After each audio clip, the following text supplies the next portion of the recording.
So hello, this is Atlas16 and this is the second video with Wargame Red Dragon. This is the closed beta. I guess we should say the early closed beta. So everything that I will show in this is subject to change potentially. There's also many things which are missing from the game at the moment.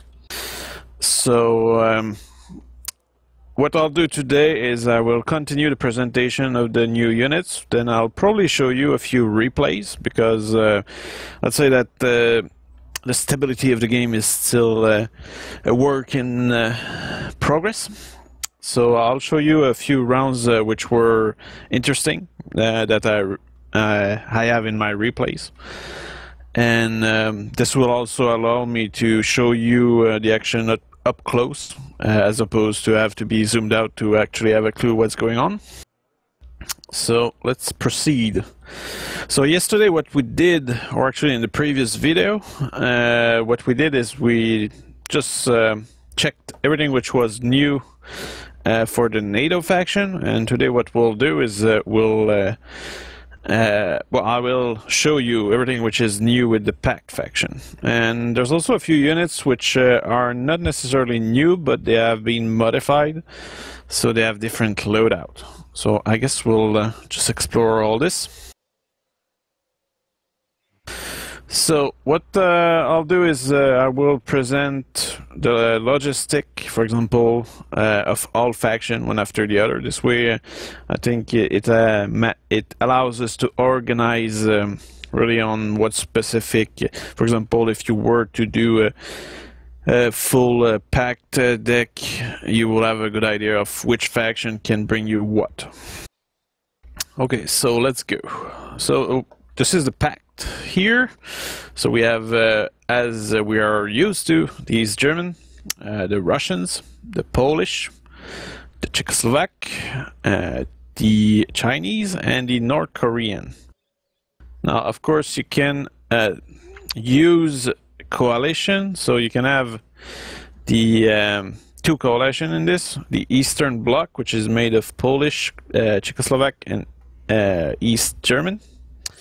And you can have the Red Dragons, which are essentially Chinese and North Korean. Now what that does is that when you create a deck which is a coalition, it allows you to have access to the two faction units as well as the prototype of those units. So this it allows you to make a good mix of those forces. So let's check what's new. So we'll go with these German. Now, like the NATO guys, you can have infantry, command vehicle. For the rest, the pack did not change that much. It's mostly the new faction would bring new stuff. But as for the pack, the change are rather limited.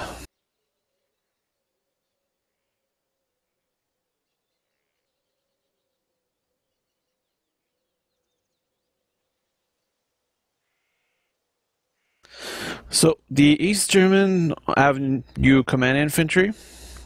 The Russian, they have that new command vehicle, which is a BMD-2K. Now this thing has what appears to be an autocannon, so I guess it's a light command vehicle which can deal with infantry pretty well. There's also this version which as a cannon, so that's a 1K. This one is probably okay to deal with infantry as well. That seemed to be also a type of command vehicle which is airborne and support. So I guess that's two new units for command vehicle for the Russians. For the rest, they have this new chopper, which is an Mi-6. This is a pretty big chopper. It does not carry as much as the Mi-26, but it does carry 3,700 liters of supplies, while the Mi-26 is 6,000. So this is an interesting new addition for the Russians. With the Polish, you still have those infantry guy. And for the rest, the units, they have the Mi-6. Like the Russians, so this seemed to be a chopper for supplies, which is rather standard in the packed unit. Czechoslovak, they have infantry, of course, infantry command units, and other than that, same as before. Now the Chinese, they have a couple of new units since they did not exist before. And here, for example, you have this light vehicle and that one.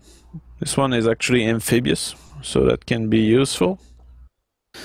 And it's a little faster than the other one, so it costs you 10 points more, but it's amphibious, so you can go across a river. Then you have this command chopper. You have the infantry. Now you have this kind of APC, ZZZ 701. It's amphibious, so you can go across river. Speed is similar to any tracked vehicle. And you have this ZZZ 59-1, or I. Yeah, that seemed to be I. This is essentially a T-55. The FOB, MI6, like the other faction. That seemed to be the new standard supply choppers. And that's it, this cargo. It's fairly standard, similar to any other cargo of that price. Then you have the North Korean. They have a command infantry as the other. Mi-2D, UAZ, this thing, like the Chinese. This is a Chonma-ho CV. Essentially, that's a T-60. Then FOB, Mi-4 cargo. That's pretty cheap chopper cargo, I suppose. They have this light supply transport. So that's pretty much it for the logistic category. Infantry, let's go back. Whoops. Now, what's new with the German infantry, East German infantry that is? They don't really have anything new actually, or do they? Sometimes they have transport, which can be new, but I don't think it's the case for the East German. So the East German faction did not change since Airland Battle. The Russian, they now have this new units, which is called a Gornostrelsky. And this thing has some ATGM, so missile. Short-range missile. So I guess this is a good unit to hold the fort. So put them in town and they will intercept any tank which come by. They can be transport only in chopper, so I guess this is a kind of an airborne unit. They look like they have a desert camo, so I guess perhaps they are troops that were deployed in Afghanistan or something. Then you have what are these? Moskaya Peota. Of course, 2 version for 2 era. Well, these are not new, but they're still here. These are the Marine. I think the rest is pretty much the same, except when you get to the VDV. VDV, I think they have a new transport. Yeah, it's the BMD2. So BMB2, which is kind of like a BMP. It has a cannon. Actually, there might be a version without the cannon. I'm not sure. Let's see.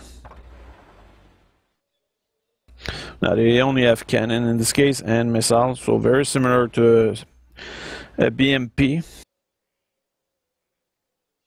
Just look different.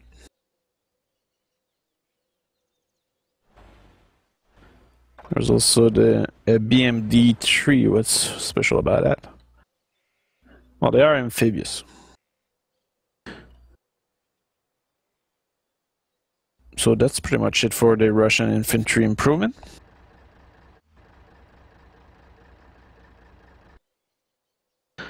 So the Polish, they don't seem to have that much change either. No, nothing actually changed for the Polish. So far, I should say. With the Czechoslovak, I don't think there's any change. It's the same as in Airland Battle. Yep. Now we're in with the Chinese here. Now the Chinese, they have some stuff which other faction have. So for example, you can bring flamethrower with that vehicle, which you might recognize from East Germany mostly. Then you have this thing here, ZSD 53-1A. Oh, that is an interesting unit. You have a better version here with the kind of turret, protected turret machine gun. And here you have a ZBD 86, which is essentially a BMP. Now they have this this thing, which is a infantry with HN5A, which seem to be pretty standard anti-air. Here you have a better version. I guess they are the equivalent of Strela. So this is probably a Strela 1, while here this is a Strela 2. Or equivalent. And they all come in the same vehicle. What's important about this is that ultimately you have a limit. You can only have 2 units of infantry with the same vehicle transport. So ultimately this forces you to diversify your transport. Okay, here you have their special forces. No, it's not even identified if this is a CQB or static machine gun, so I guess this is to be defined. But I guess this will likely be a CQB unit, the Li Jiang. So they can be transported in choppers, only choppers, so really special forces.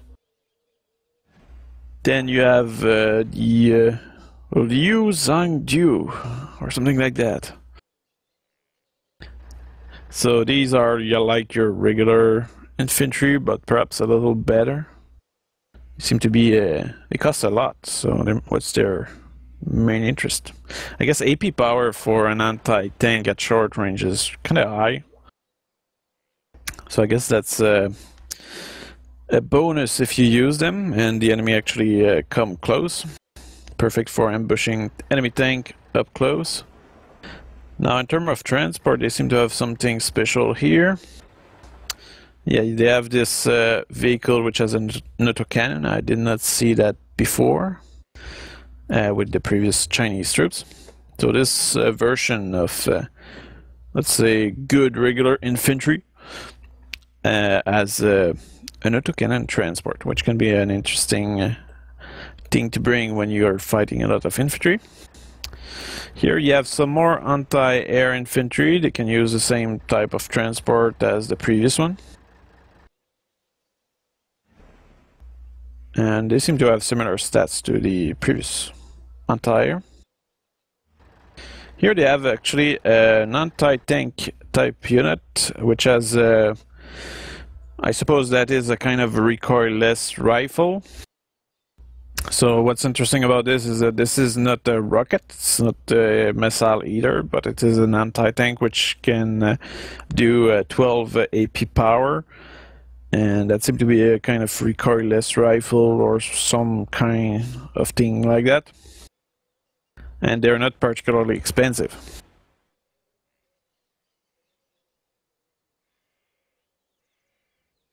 Yeah, they actually did improve the Canadian anti-air, because now Canadian have, I think, 1 flak gun, essentially. So that's an improvement to the Canadian anti-air. And also, when you use coalition, you can have the ADAT system, no matter, well, when you're in the coalition of the Commonwealth, you have access to the ADAT system, so that can be a very good complement to your force. Okay, here, what is that? Yubai. That seems to be your basic infantry. They're good in static combat, so good for defending forest. And of course the image is missing right now because this is work in progress. So that's it for the Chinese. Now let's get with the North Korean. As you can see, a lot of image are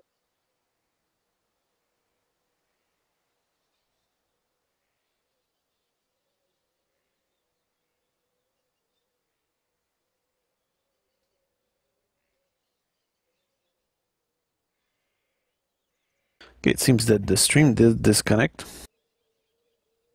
YouTube quality at work.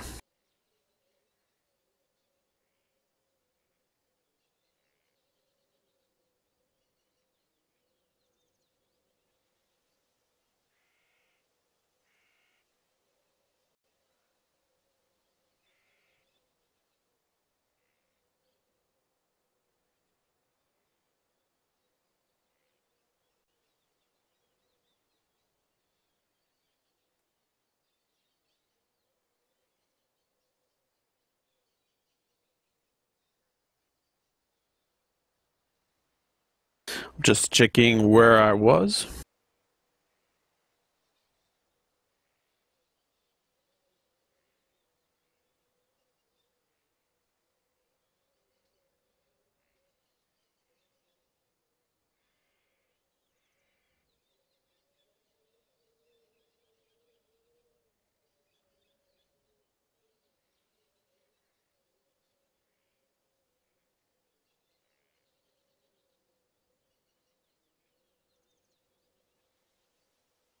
Okay, well, anyway. So you have the flamethrower there, some Igla, some infantry good with CQB, a newer version of that infantry, which is good, which has a better RPG.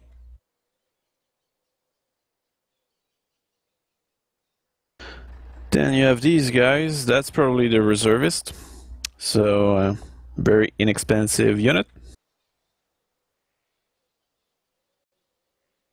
And that's it for the infantry, for the pact.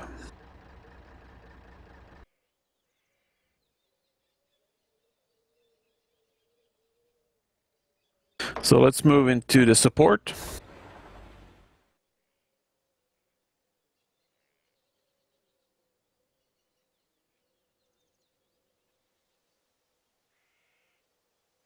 So these German don't necessarily have anything new in support. Oh, that's quick to cover. For the Russian, they actually have this new unit of anti-air. So this is a 9K 330 Tor. So this thing fires missile vertically. It has a range of 3.1 kilometer against chopper, 3.8 kilometer against plane, accuracy 60%, H power 6, so this thing is very deadly. It's radar guided, so this is a very strong anti-air unit. And the other units are the same, so Poland now. There's nothing new with Poland in support.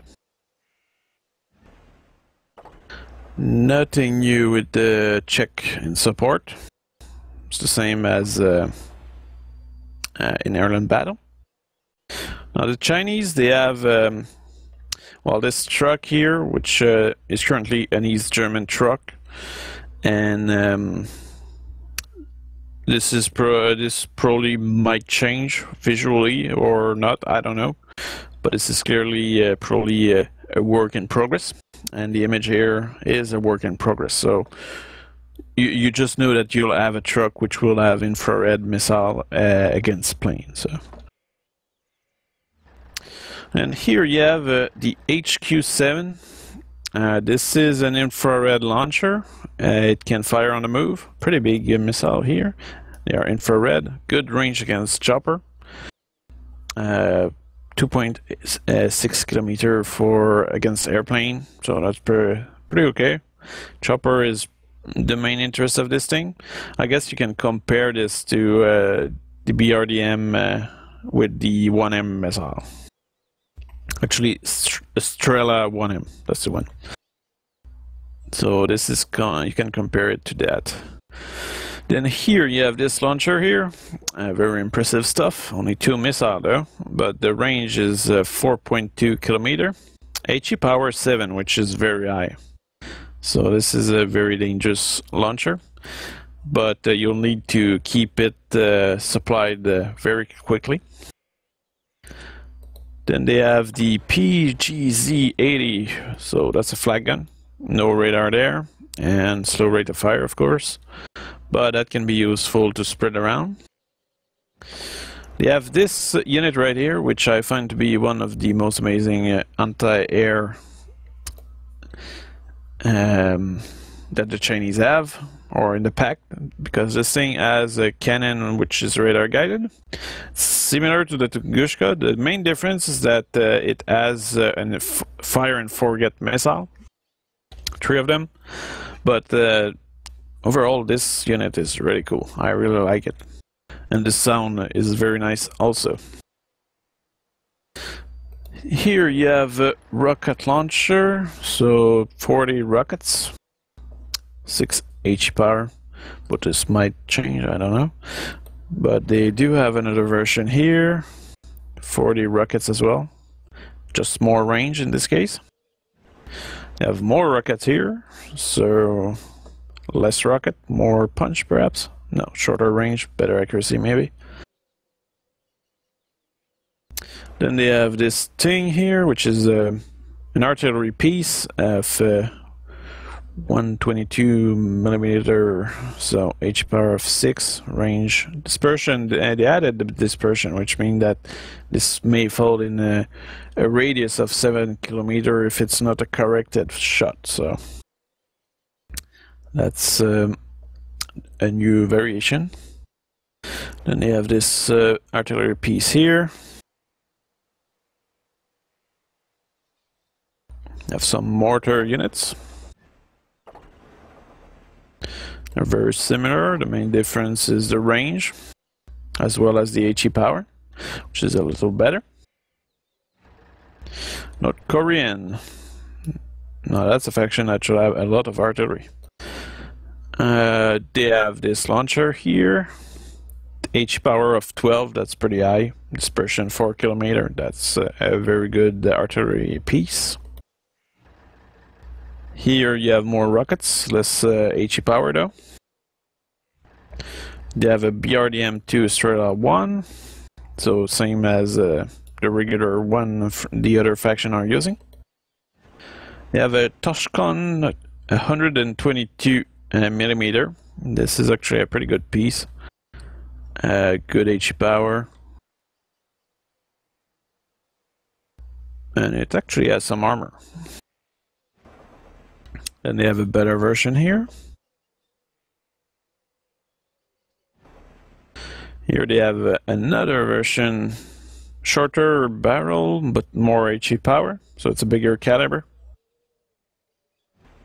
They have this other big caliber here,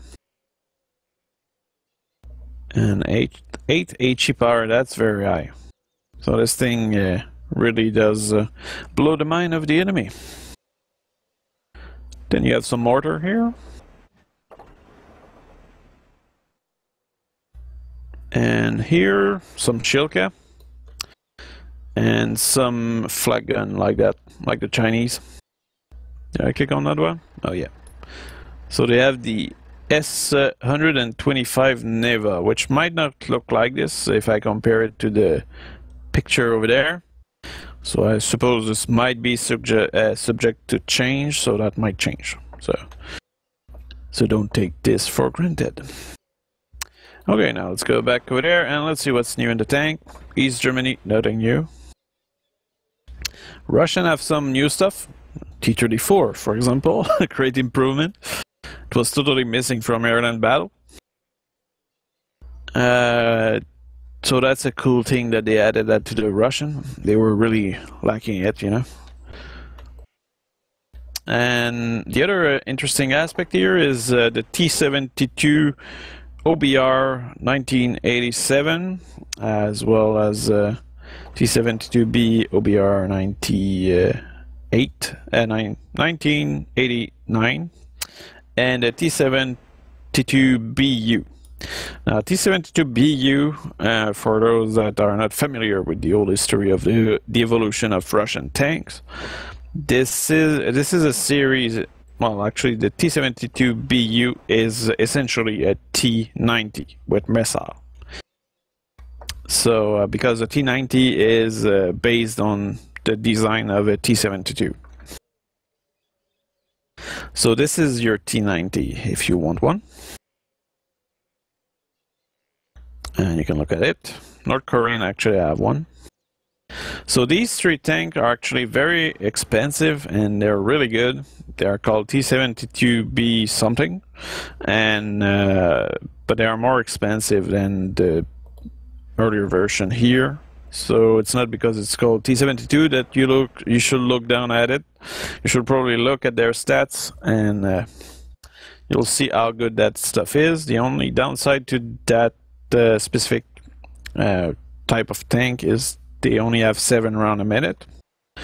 While the T-80Us, here there's the new T-80U M, which is a little better, but these have 7 rounds a minute. So that's much better. And essentially the main difference is that both missile and cannon do more damage. They have a better accuracy. And they have 20 armor, but if you compare that to the T-72BU, T-72BU front armor, whoops, there we go, front armor has 22, the side armor has 10, the back armor has 5, and top armor have 5. Now the T-72B, now this thing has 20 armor in the front, 10 side, 4 in the back, 5 in the back, and 4 on the top. So these tank, those T-72 are pretty much what I consider to be the new thing for the Russian. I think they will probably be used quite a bit because these tanks are really good. And 5 in top armor, that's a lot. So that means that this tank can survive quite a few airstrikes. So that's it for the Russian. I think that's all. I did not miss anything. But if you want to compare, we can compare the T-72 with the T-80UM. So the T-80UM costs more, 10 points more. It doesn't have as much armor, doesn't have, yeah, but it has a better cannon. The T-80UM has a longer range with the missile, better accuracy for the missile, more AP power with the missile. But when it comes to the cannon, the stats are very similar. The only difference is that the cannon of the T-80UM has 10 rounds a minute, while the T-72BU has 7 rounds a minute. So I guess your T-72BU is a good unit to receive punishment and inflict punishment at long range, and it's also pretty good at destroying enemy tank. For example, in both cases, these cannon have 22 AP power, and when you look at the front armor of those T-72 and T-80, it's the T-72 which has the most frontal armor is 22. So essentially it's very likely that most tank won't be able to kill a T-72BU from the front. So that's something to be afraid of.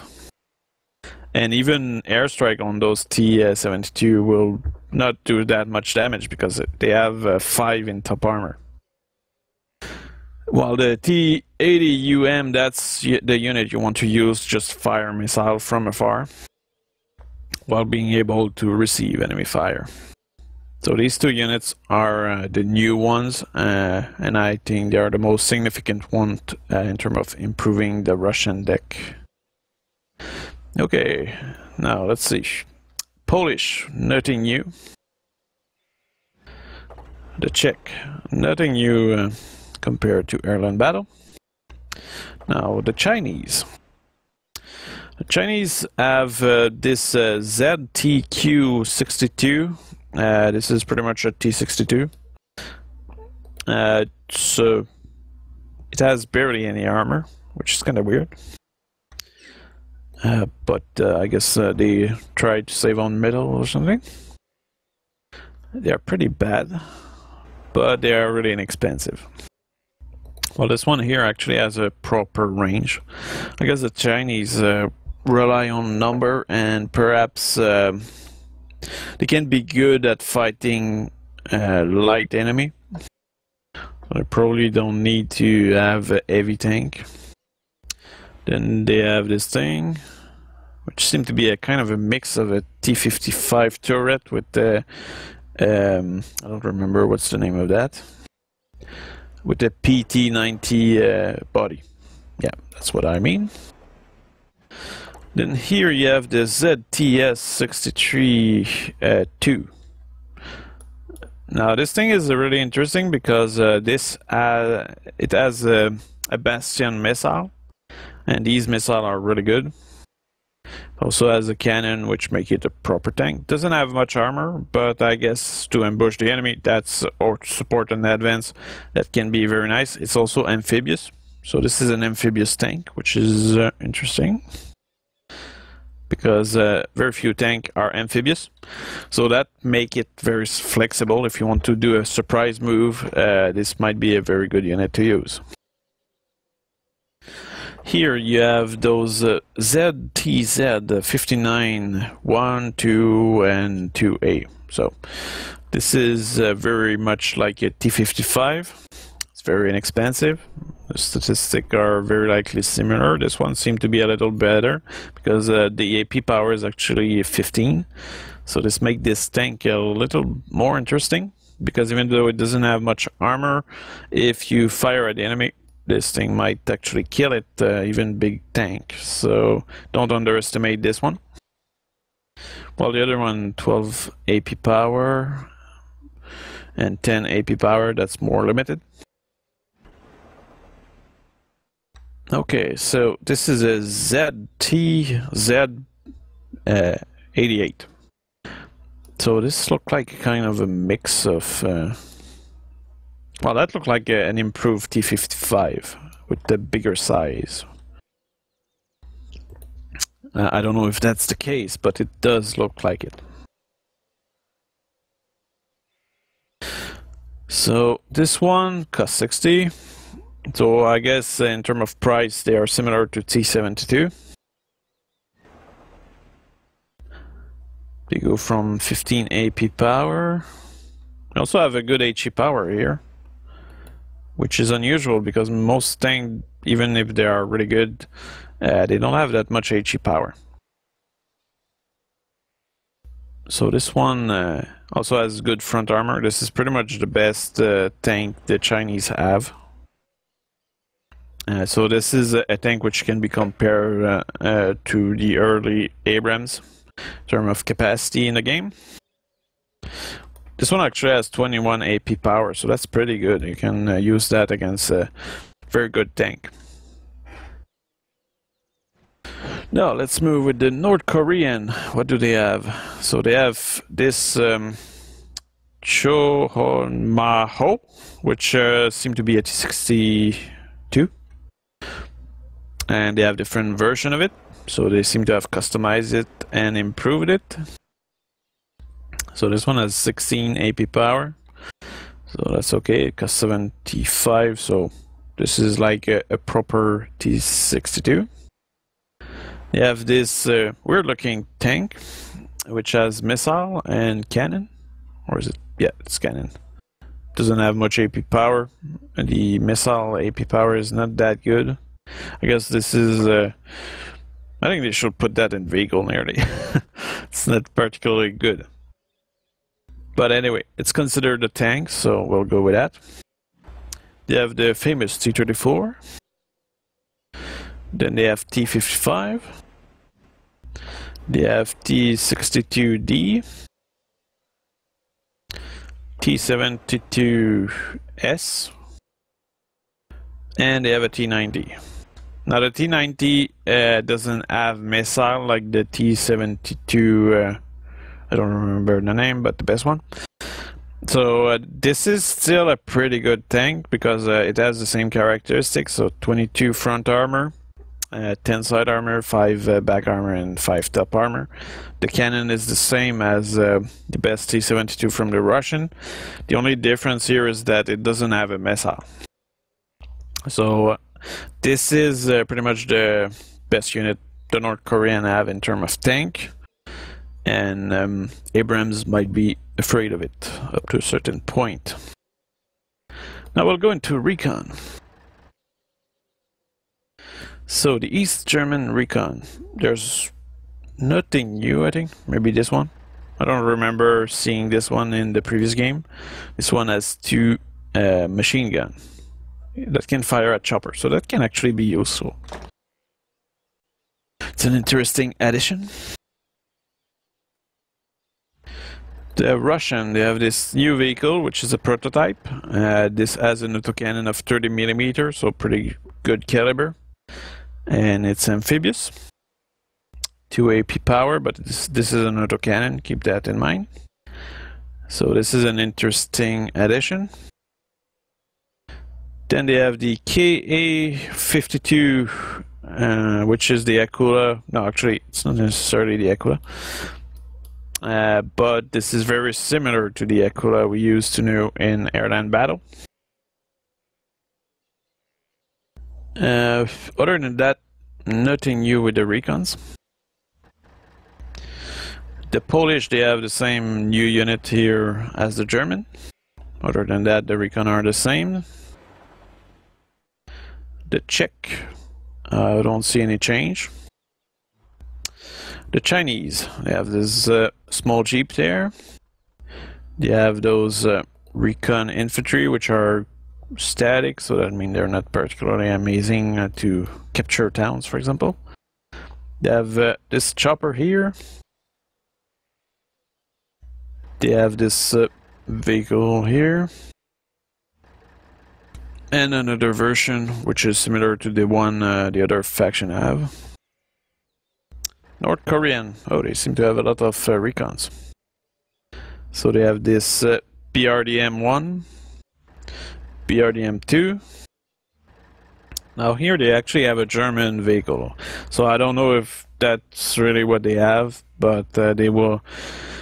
It's very likely that this is not the unit that it will be, but they will have a vehicle which will have a grenade launcher and some ATGM units here.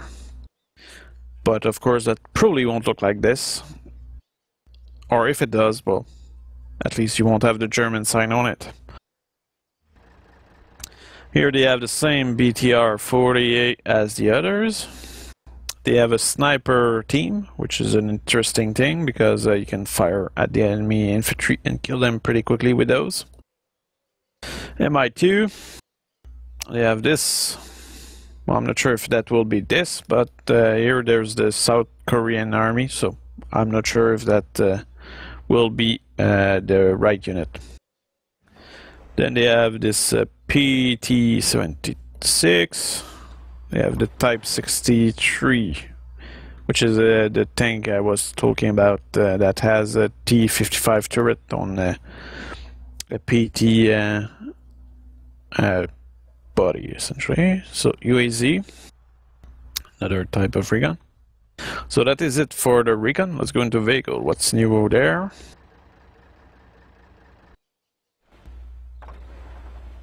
Okay, well, there's this. Not sure what that means.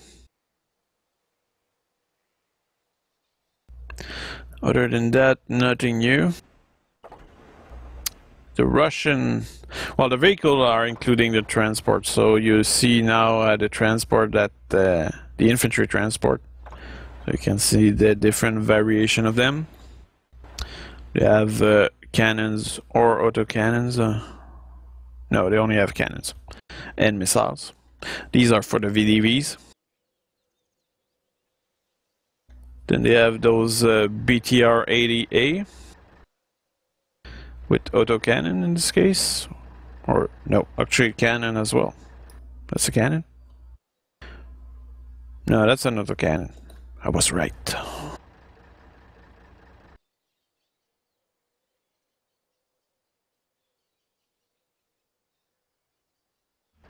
Okay, what else do they have which is new?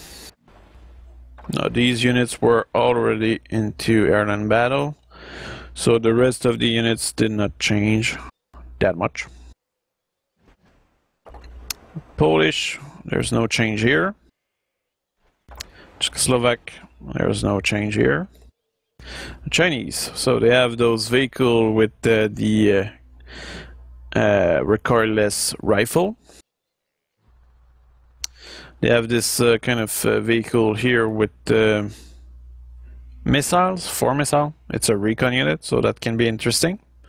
Perfect for ambushing the enemy. They have this vehicle here, which has some missile, pretty good one on top of that. AP power of 24. This is a recon unit? No, that's a vehicle. What am I talking about? This is we're in the vehicle section there. They have this thing, which is an anti-air. They have an SU 100. So World War II tank. They have this thing right here, which is a PTZ 59. So this seems to be a kind of T55. They have a PTZ 89, which has an AP power of 19, which is pretty good. So that seems to be a proper vehicle. It doesn't have much defense, but still that AP power can be good for ambushing the enemy. They have trucks for troop transport. This vehicle here with the autocannon, yep. This is another vehicle with missile launcher.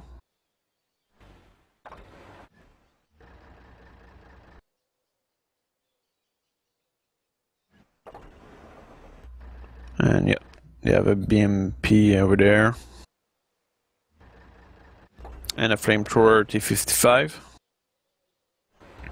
North Korean now. What do they have in vehicles? So they have BMP-1, troop transport. Here they have some BRDM-2, some this vehicle here, Type 85, with missile, 8 of them. Seem to have some other troop transport here.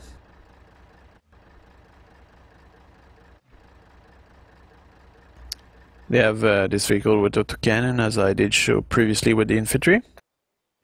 They have some artillery vehicle. Is that artillery? No, that's another World War II anti-tank gun. It's the SU-76M. Then they also have the SU-100. And what is this? That's another anti-tank apparently. That looked like an artillery piece, just adjusted horizontally. They have a T-55 with flamethrower. They have this troop transport again. As I said previously with the infantry, this vehicle right here, the VTT 323 Strela, that's a very interesting new addition here for the North Korean, make them very useful because they have anti-air and anti-tank missile. They have those troop transport, and they have those flag gun, which is interesting that they are positioned in a vehicle.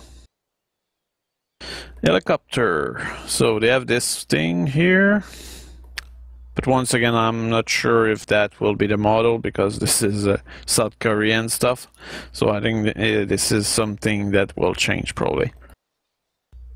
Here they have the Mi-4, Mi-8. You have this Mi-4 with rockets. They have this Mi-8 with missile and rockets. And they have Mi-24. So that is it for the helicopter. So air units. East German did not change, so actually did they? Let me scan that quickly because sometimes the loadout did change. So I will verify that. No, that seemed to be the same as previously. The Russian have new stuff. They have this thing, which is that look like an IL something. Yeah, it's an IL 102. It has 14 500 kilogram bombs. So that's a lot of payload.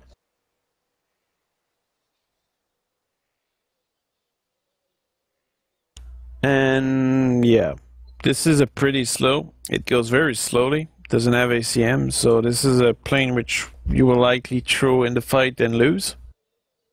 But it does have a significant payload and HE power of 17. That's kind of crazy. I probably shall try that at some point. I haven't done it yet. Okay, MiG-21 are the same. MiG-23 are the same. MiG-25, same. Same. The loadout of those planes did not change. Here I don't remember, but the MiG-31 has 4 missiles, while the MiG-31M has 6 missiles, but no longer have a machine gun. I don't remember that it was like that in Airland Battle, but I don't think it was. But if that's a change, that's a change.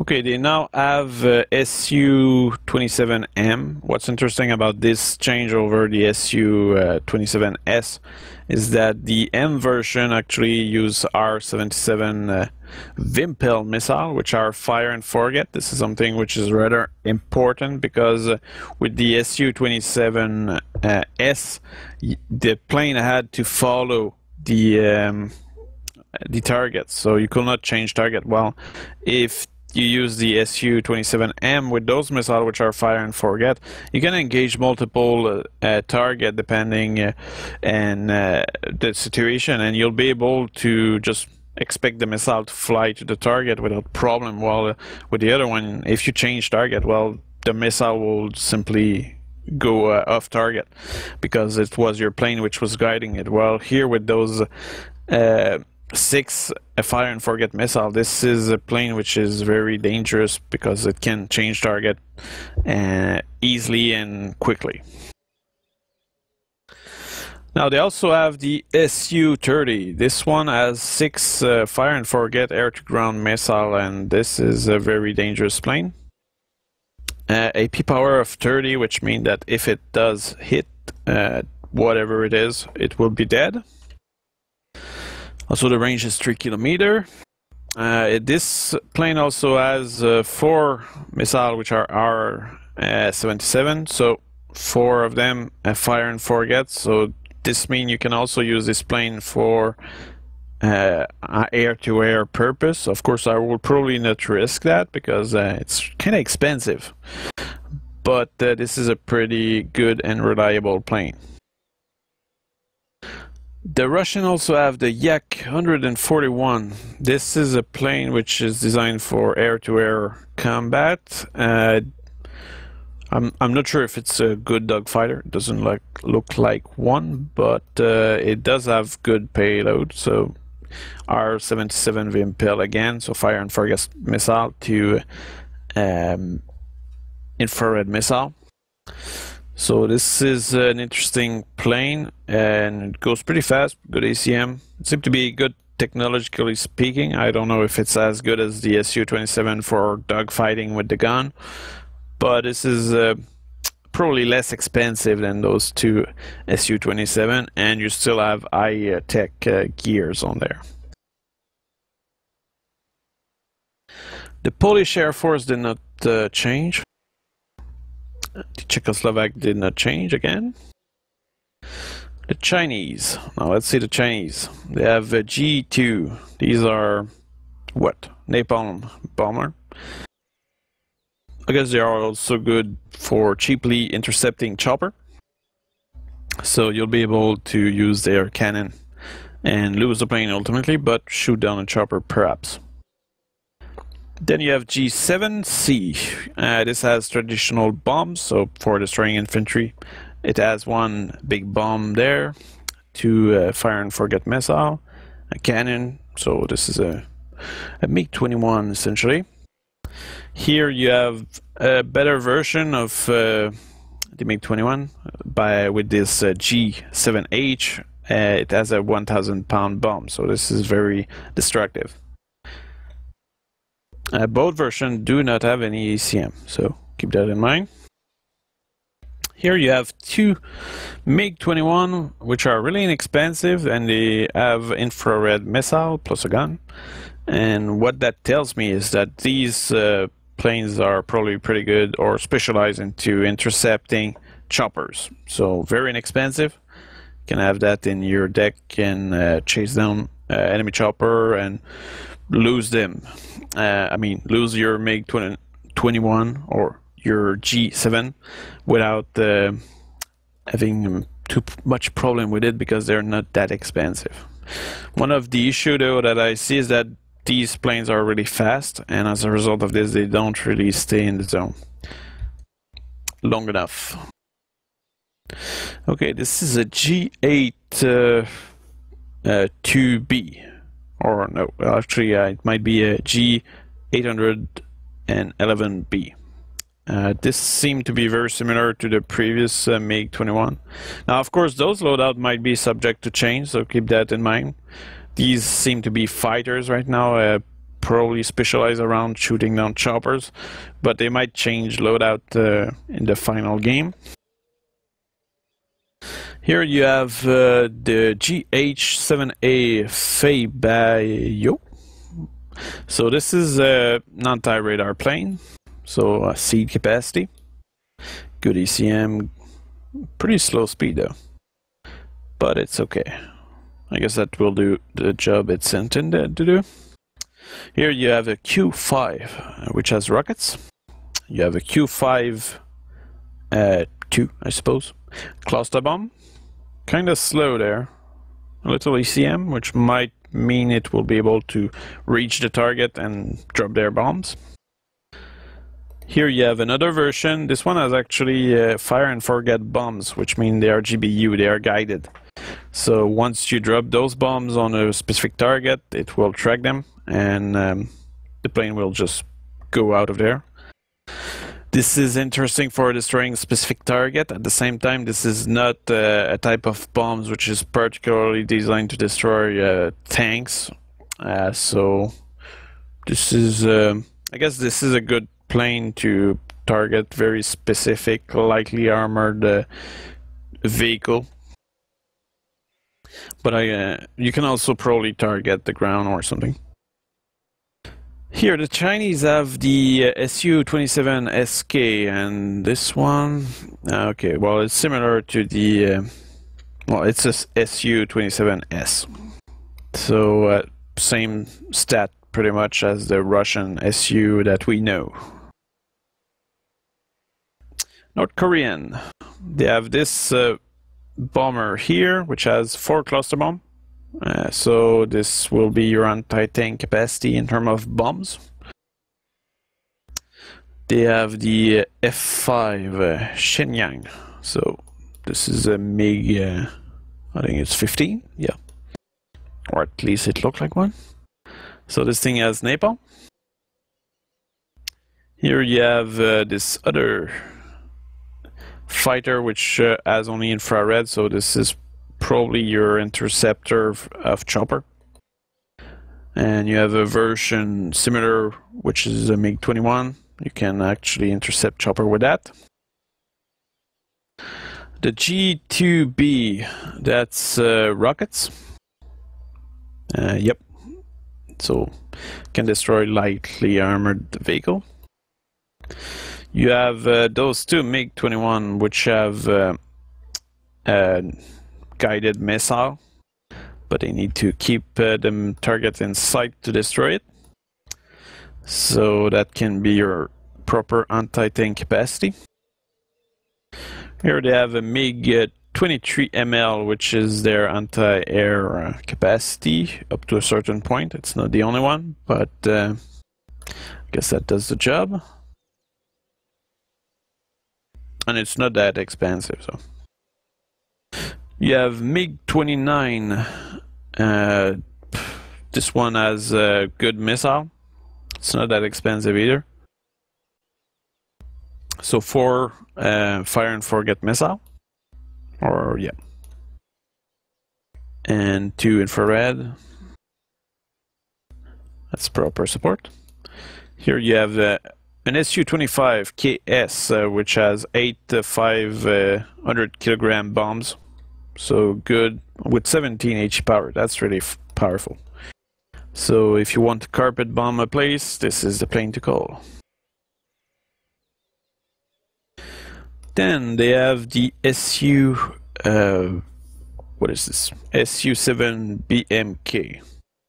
So this thing fire rockets. Okay, now we'll see what's in the marine thing. I think I will restrict this to only the ships and planes.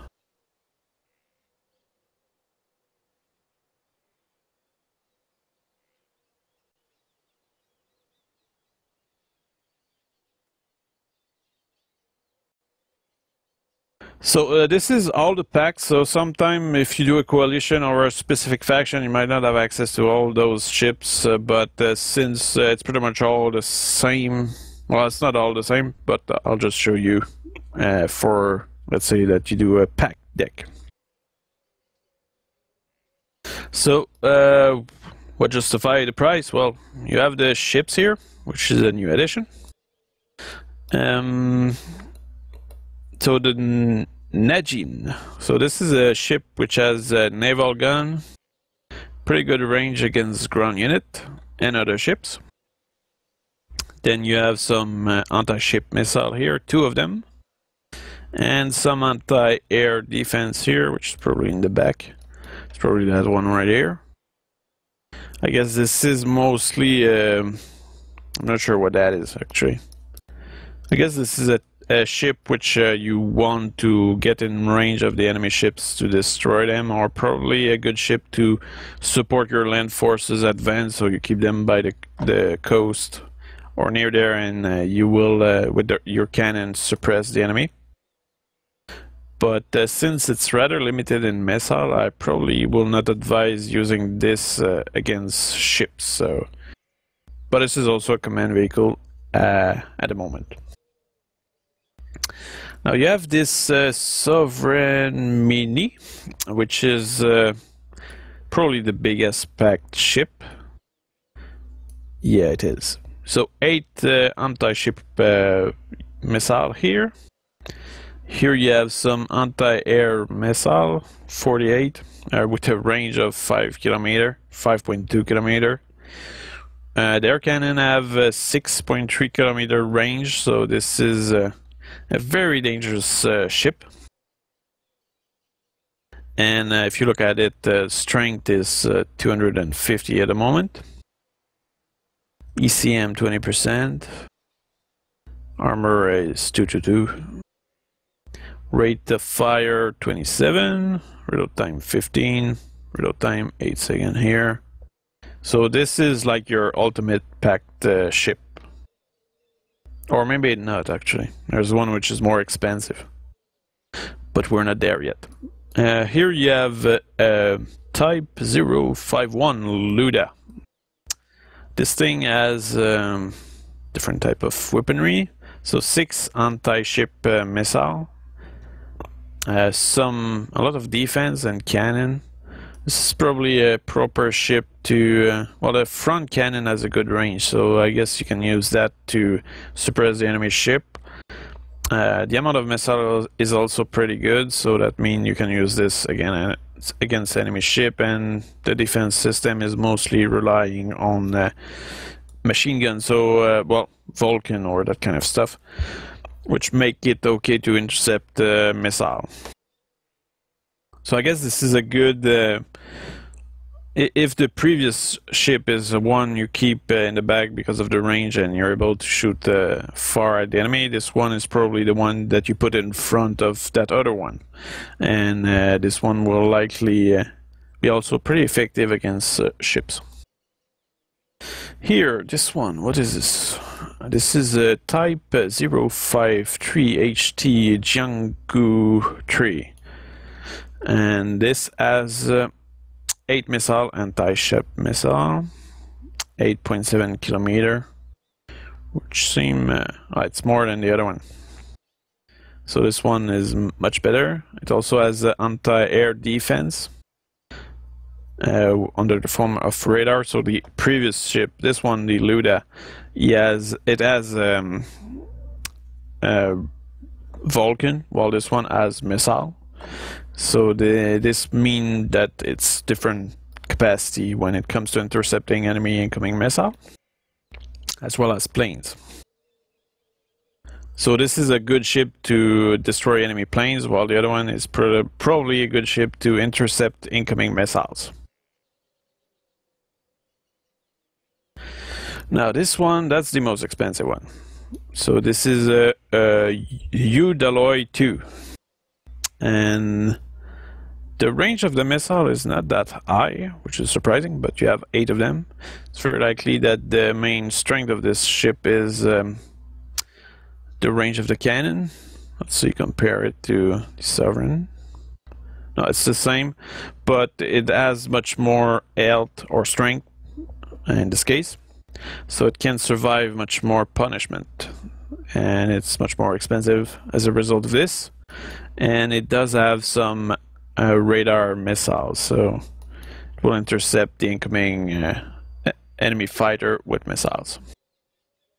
Now we'll skip those planes and go to the next ship. Now, as you can see, this is a tiny ship, and it has 2 anti-ship missile and a little what is this? This is, I guess, anti-air defense, but it doesn't seem to be able to intercept missile. So this is also a ship that can go in rivers because it's small enough. And yeah, that's pretty much it. Not much else to say about that. I guess this is a ship that you can perhaps sneak around and try to ambush the enemy fleet in the back. Here, what is this? This is a ship which is only anti-ship, so it doesn't have any other weaponry other than that. Although we can see a small cannon over there, if we zoom in. So maybe the cannon will be added, or maybe it's already functional, it's just defending the ship. But for now, it only shows the capacity to fire 4 anti-ship missile. Here you have a supply ship, which allows you to rearm, repair your other ships. It has 20,000 liter of supplies, which is a lot. And this is essentially where you can send this near an FOB and it will get the supply like any logistical unit. Here you have this other ship, which is actually very reliable. It has 6 anti-ship missile with a range of 7 kilometers. It also has a couple of OSA M, which is pretty good, fast firing unit or capacity, 40 missiles, so that's pretty good. This is a good all-around ship. There's a cannon here, but this struck me as a kind of hit-and-run ship. So you fire your missile and you get out of there. PC Chongju. Okay, this thing has a cannon. This seems nearly like a tank cannon. This seems like a T-34 turret on the ship. It also has rockets here, which is interesting because you can use those rockets to suppress the enemy fleet as well as the enemy on the land. So that's an interesting unit to use. It's also able to go in the rivers, so you can use that and move around the place and support your troops nearby. Here you have that unit here, recoilless gun. This is another patrol boat for rivers. I'm not sure what's the interest in this. I guess the anti-air capacity of this patrol boat can be good. You just put them somewhere in a river and it will intercept the incoming fighters. Here you have another ship which is made for rivers, and This one has rockets again, some anti-air capacity here, and a main gun, very similar to the previous one. I guess it's the same kind of role, but this one, the interest is mostly the rockets. Okay, here another ship which has 4 anti-ship missile, good defense here, and a lot of anti-air missile with Strela 2M. So that means this is the kind of ship which you will put behind a mountain, for example, or an island. This way, as the enemy fleet, or not fleet, but planes fly over, it can fire at close proximity. The anti-air capacity is rather limited in range. So this is a unit which might be vulnerable to air attack, but it can be good to complete your arsenal against enemy ships. Type 037-2. This thing has, once again, good anti-air here. Yeah, this seems to be a proper escort, which has also some anti-ship missile once again. But I guess here that's a good unit to intercept incoming missiles. So you put that near your valuable ships and it will likely intercept the missiles. This is a tiny patrol boat here. No, sadly there's no aircraft carrier in this game. But you see that here there's planes. Well, I will explain this after. So this is another ship which in this case is specialized anti-air. So this is like a tiny patrol boat that will shoot whatever fly by. It's very inexpensive, 30 points, so you can call in a lot. But this is in no way a fighting machine for the enemy fleet. You will not last a second. But you can send them in the river, so that can be a proper anti-air unit which is mobile. So. And it doesn't seem to be controlled by radar. So that's an interesting thing. So we're done with the ships. Now let's talk about the planes. So each faction have anti-ship air units, and in this case here you have well, by faction I mean side, because there's a coalition and there's Pact and NATO. So they provide you all those ships we did talk about, as well as a few planes that can target the ship specifically. So you have this A5 and Nanchang, which has 2 anti-ship missile with a range of 4.5 kilometers.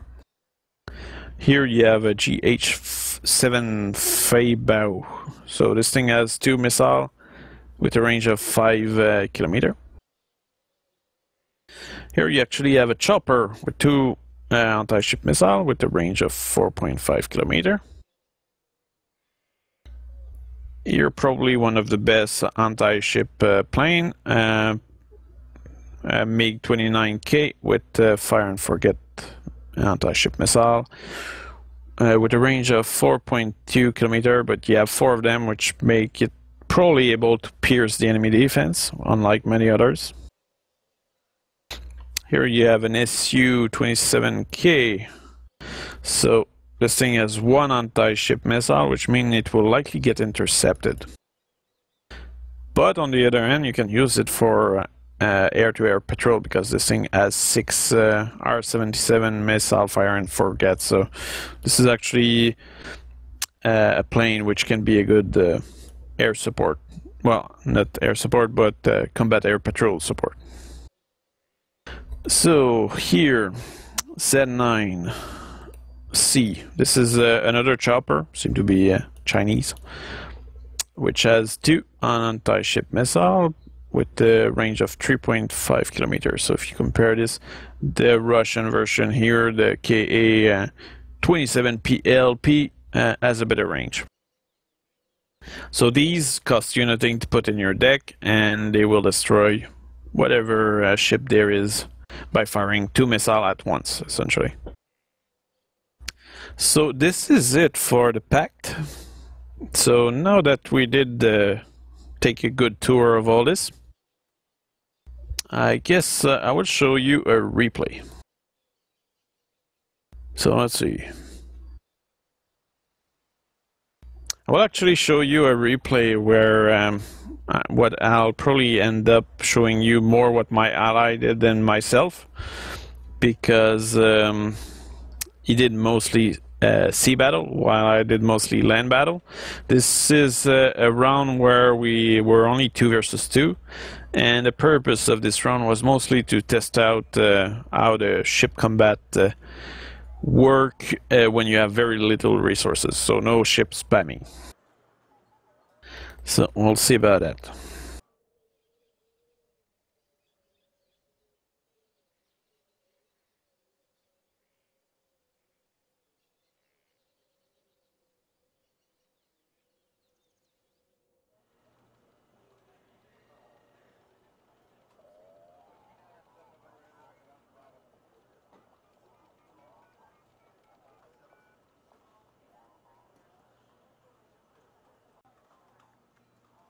Okay, now that we started, well, essentially that's me. I decided to go land while my ally went sea. For my part, I mostly did the fight to capture those zones here. But since there was very little points, there was no amazing fight. Most of the interesting action probably happened over here. So now you can see the ships. So my ally decided to bring those 053 HT Jianggu 3. Now let's see what they are good for. Okay, so these are essentially ships which have well, they have missile which are anti-air. While our adversaries did bring frigates here, type 21. What is this good for? Okay, this is very similar. On the other hand, they brought those Dong Hei, which have a Beaufort. Okay, these are more anti-air, but with guns instead of missile. While here, I was actually using the Chinese. And as a result of this, I did intercept a few chopper here, which we did miss. Because the Chinese, they have that unit right here. And as you can see, this unit has anti-air missile. So I did intercept a few.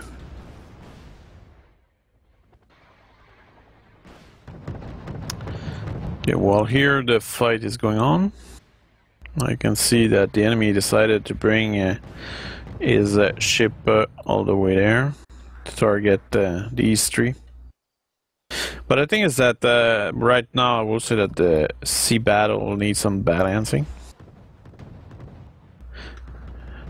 What this guy here did was he brought those small ships very close, which is actually a good move. And used them to target at close range those bigger ships, while keeping his bigger ship further. But you can see that those ships can take some punishment.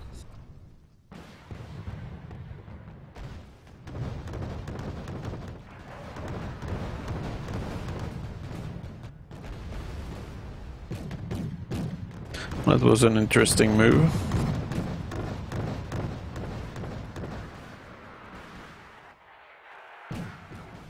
Now notice how the anti-air is really killing whatever missile shows up on both sides. So that's why I think having a lot of missiles is up to a certain point more important than many things.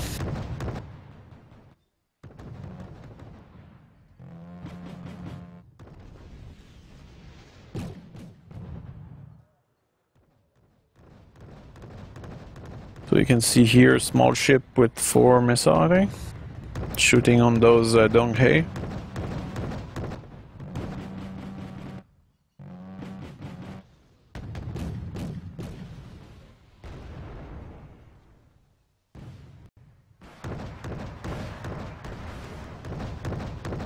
Now, one thing which is currently missing is perhaps the fact that the ship could potentially cut the line of sight. That could be an interesting addition. Let's hope they will do something about that.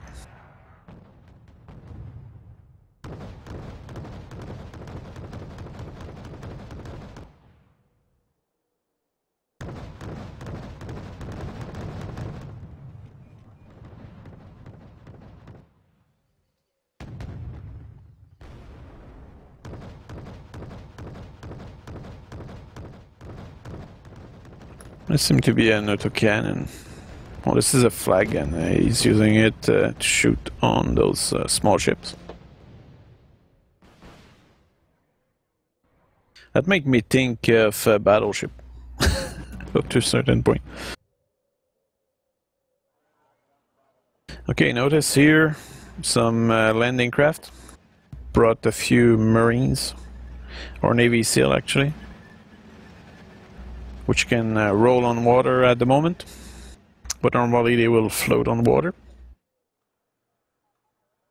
And while that was going on, here they were kind of scouting our line.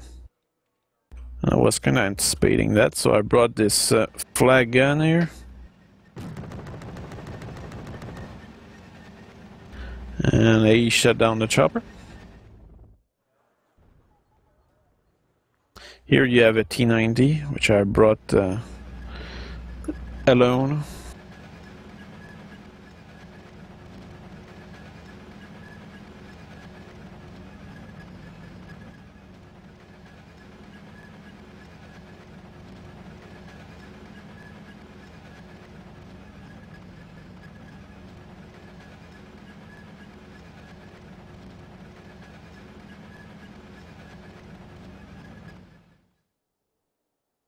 They send more scout here.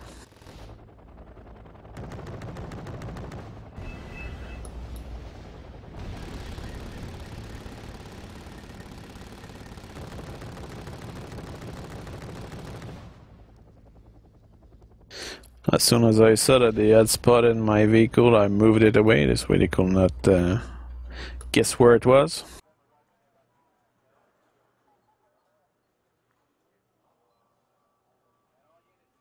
It seemed that my ally did win this fight over here. I think he was actually supporting his troops with artillery. Yeah, he had a lot of Malka artillery over here. So he was targeting the static enemy ships.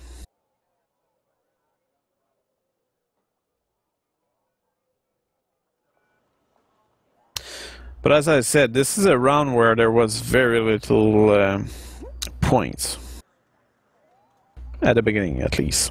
Because we wanted to see how the ships were handling. This is really a round with a lot of micromanagement.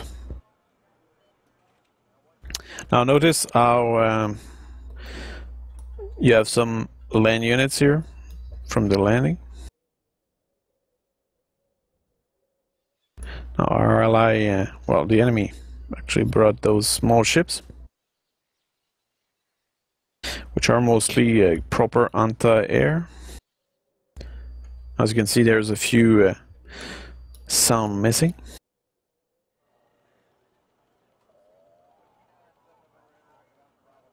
Here I did sneak a few recon sniper.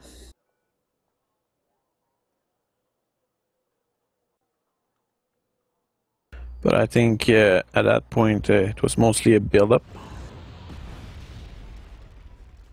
I spotted my T-90 with his recon over there, so I pulled back my T-90.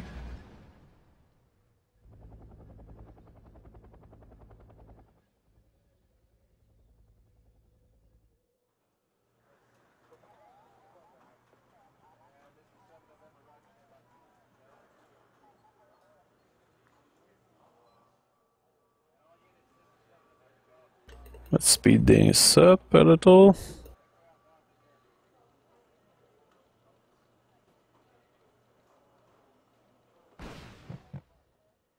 Now the thing is that currently in the way ship battle works, you just bunch up your ships like that, and you end up being or having the an undefeatable defense.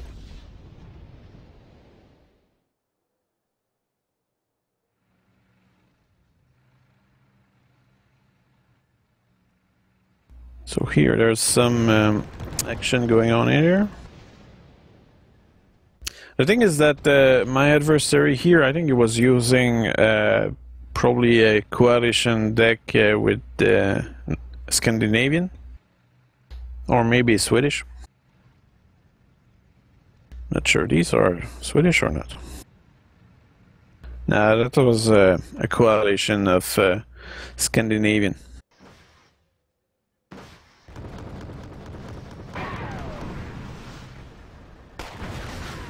So these APC, which are a prototype, did not last long apparently, but we were, well, I was fighting a really good Swedish tank.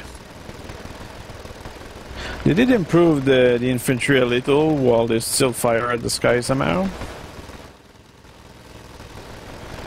You can see that they're actually doing stuff.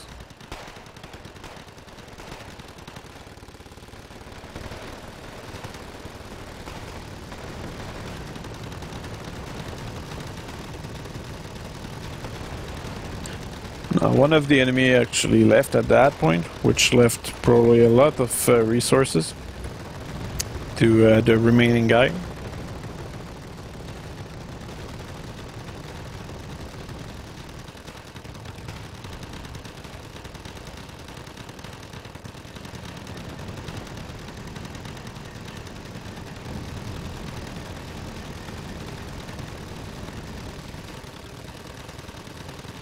I can see that my T-80 might have killed a few things. Pretty much single shot everything.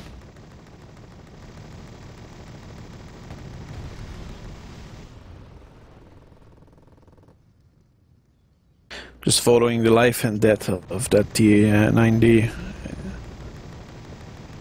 can be entertaining.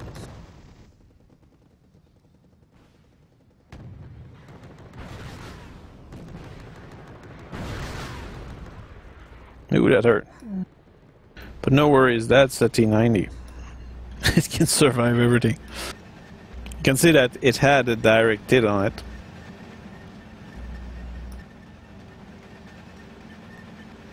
That only took 4 square of health.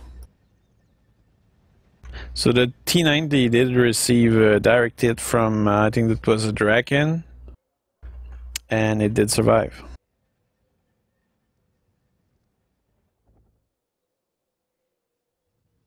Oh, here actually cleared out this place.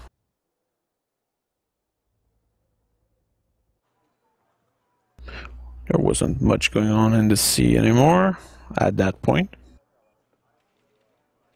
I did sneak a few sniper over here.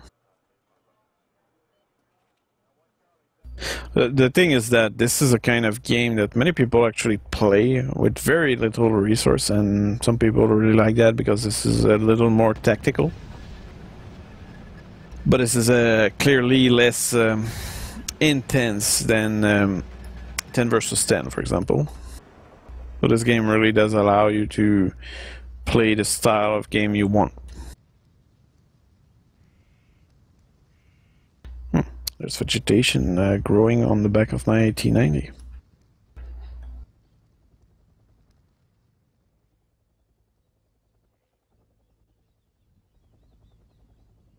Moving some infantry over there to have a good angle over there.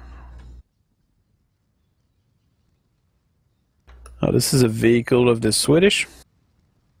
It probably does not stand a chance against the T-90, but the main danger is really those infantry here.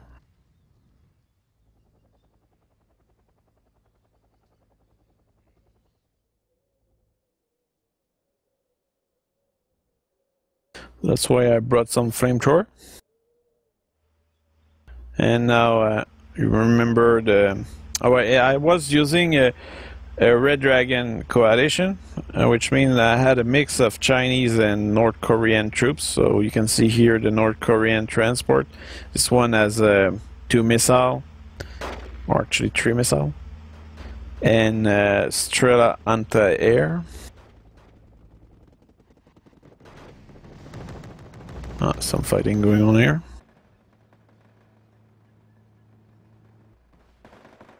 Well, here I did a small flanking move, killed the command infantry unit with my sniper. Sadly, they were outnumbered, so they ended up dying. Here I just missed the command vehicle by moving my sniper over there. It was a mistake. I could have destroyed that command vehicle.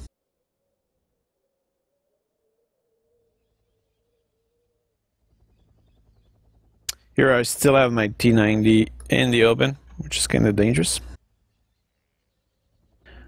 Don't do that at home. I brought one of my chopper, which has anti-air capacity. It was very damaged, but I think it did survive.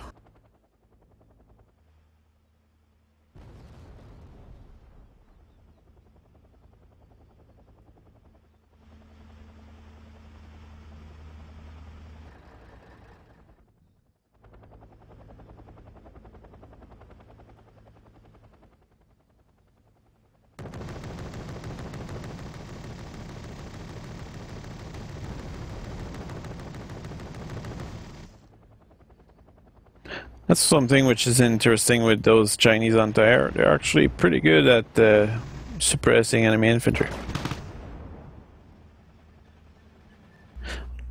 Now my adversary did a good move. He moved his vehicle closer.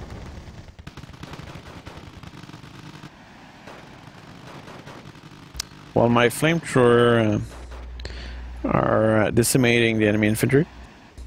One thing which is different about the flamethrower is that in airland battle they can fire on the move, while in this I don't know if it will stay like that, but they will. You will have to remain static to use the flamethrower.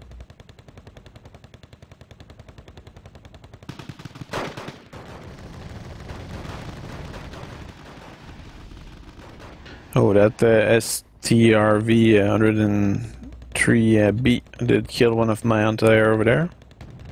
Well, here the enemy was moving with infantry, so T90 are not particularly amazing against infantry, especially in the wood. You can suppress, but it's not particularly recommended to fight infantry.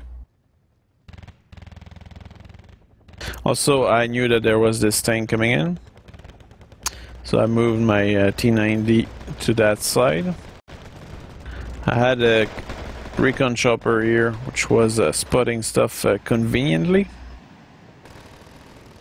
and my flamethrower made that tank panic.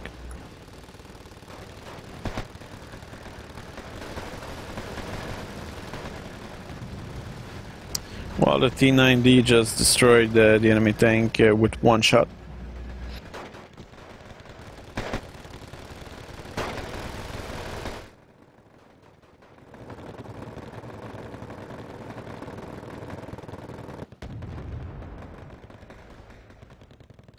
I can see the vegan maneuvering away and then engaging and destroying my T90.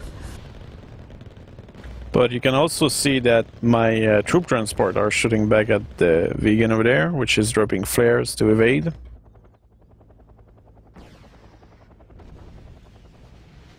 And here a few Geogo Cadet are intercepting the enemy infantry reinforcements.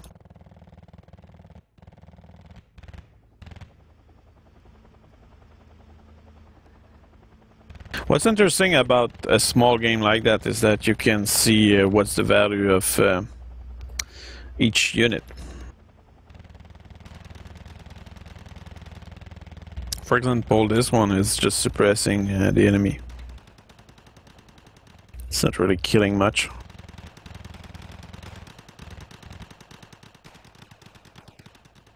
Well, if you play a big game, you end up into a big firefight, which everything will die in.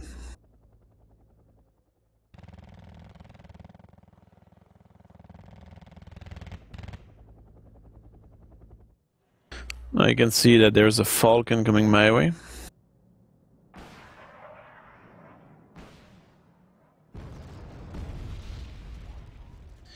And my troop transport did fire 2 rounds at him, but it did not seem to have killed him.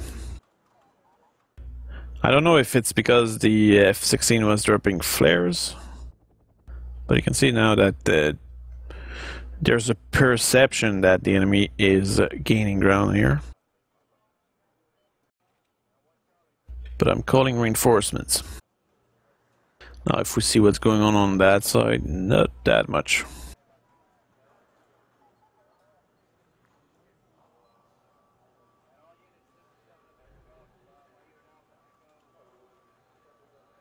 I was using 1 recon chopper.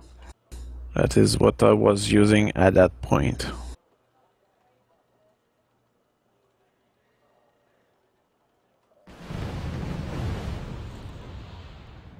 Okay, well, there was an attack on our fleet, which was quickly dealt with, and all the planes died. Well, here he bombed that position because he thought I was there, but I did move. On my part, I started to bring some bombers.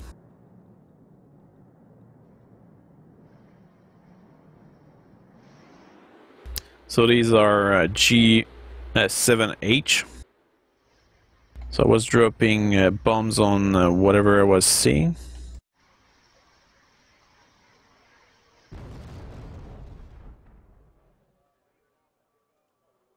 Because the enemy had the zone here, so they were still making points from that.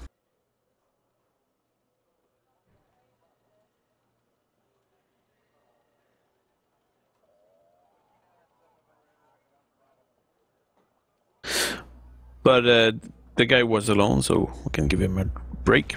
So I was continuously bombarding the zone, because if you look at what I was seeing that there was some APC here, but other than that, not much. Mostly had no clue what was in there. There could have been an entire army I did not knew.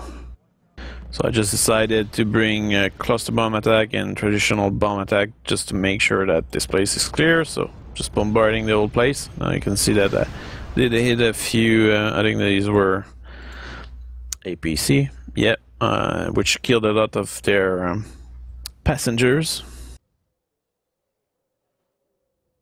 But my goal was mostly to destroy that command vehicle, because this was conquest. And there we go. As you can see, I was randomly bombing. I had no idea what was in there.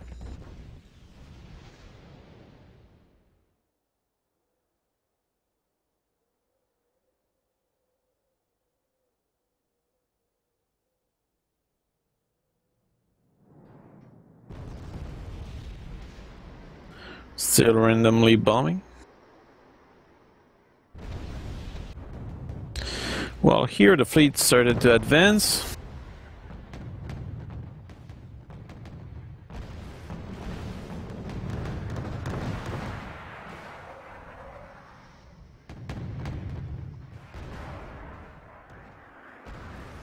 And it certainly wasn't with a few boats like that they will be able to stop it.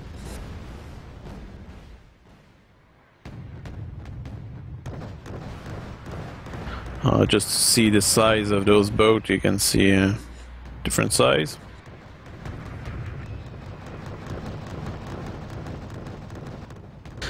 But the thing is that up to a certain point, when you end up with that many ships, there's just no way anything can break through.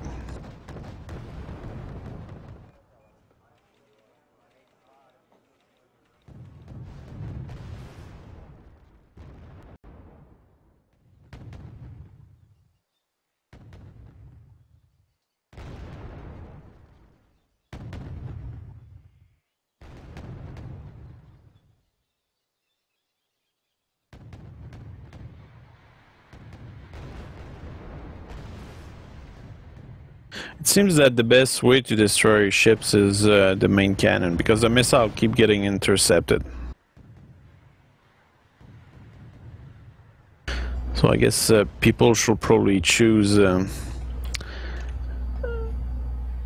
their weaponry against ships on the basis of the cannons.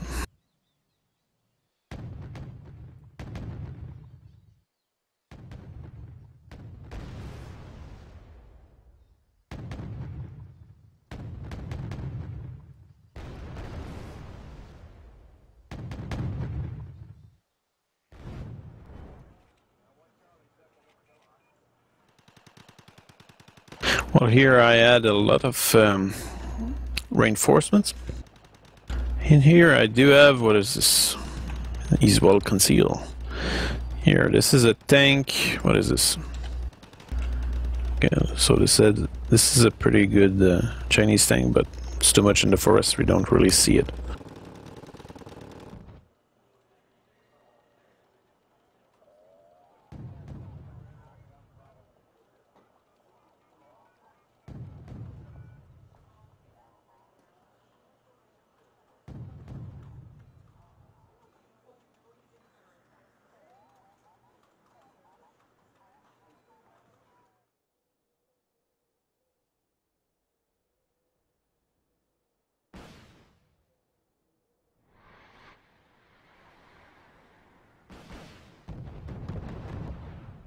This is, what is this? Type 21 frigate and Pohang. And the adversary was also shooting artillery, which is a good move. You can see how the missiles are getting intercepted right away. That's why I think most testers think there is still a lot of balancing to do with this naval side of things.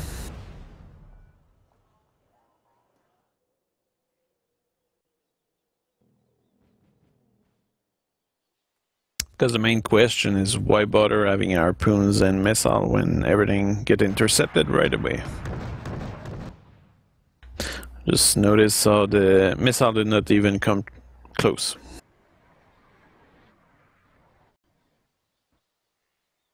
But it's still very cool looking.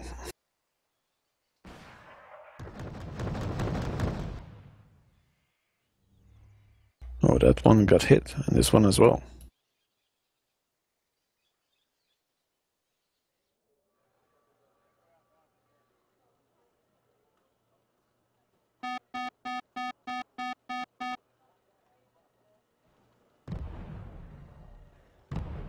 Well, I think at this point, I'm not sure much happened. And we were winning too quickly.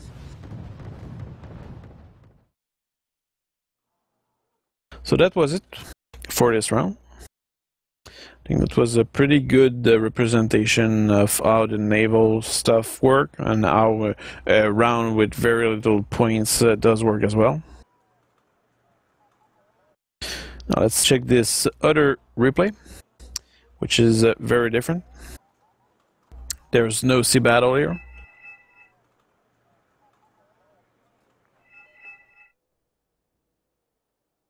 So in this case, this is a round. This is a desert, of course. This is a round where at the beginning I ended up struggling quite a bit, but that was because I ended up fighting 4 enemies. Actually, I'm with a pact in this. No, actually not 4 enemies, but 3 enemies, because this is a 4v4. So at the beginning they really did hurt me quite a bit.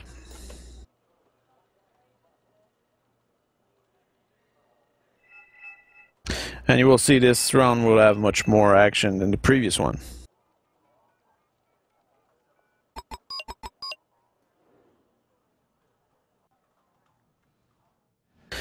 So what I did at the beginning is I brought T80, what are these?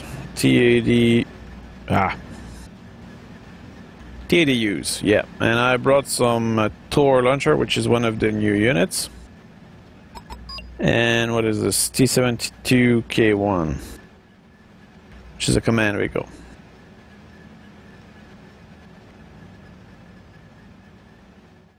Now, what is important to know is that there was 3 players coming my way, and I had never experienced these launchers here, which turned out to be a little disappointing. That doesn't mean they're bad, it's just that the context in which I ended up, they did not do too well. So I had a pretty terrible start, but it gets more interesting as the game goes, well, continue.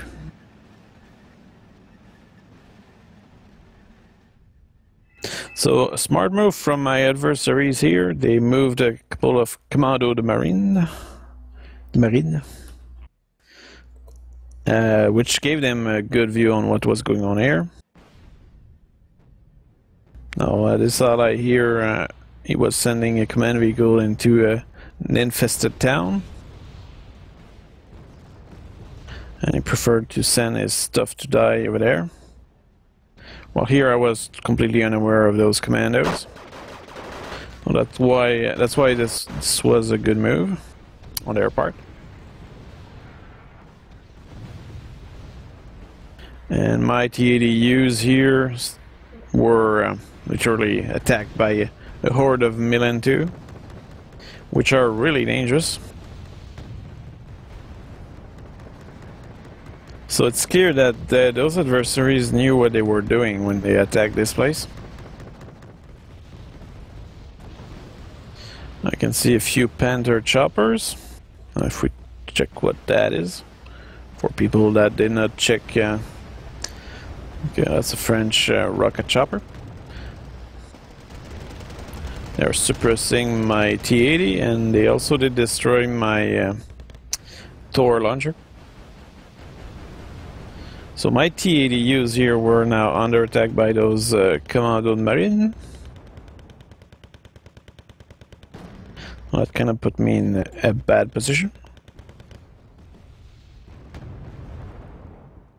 And here I had a command vehicle which I had planned to send there, but since the guy here just decided to stop here, and those guys were way too well entrenched, there was nothing we could do, really.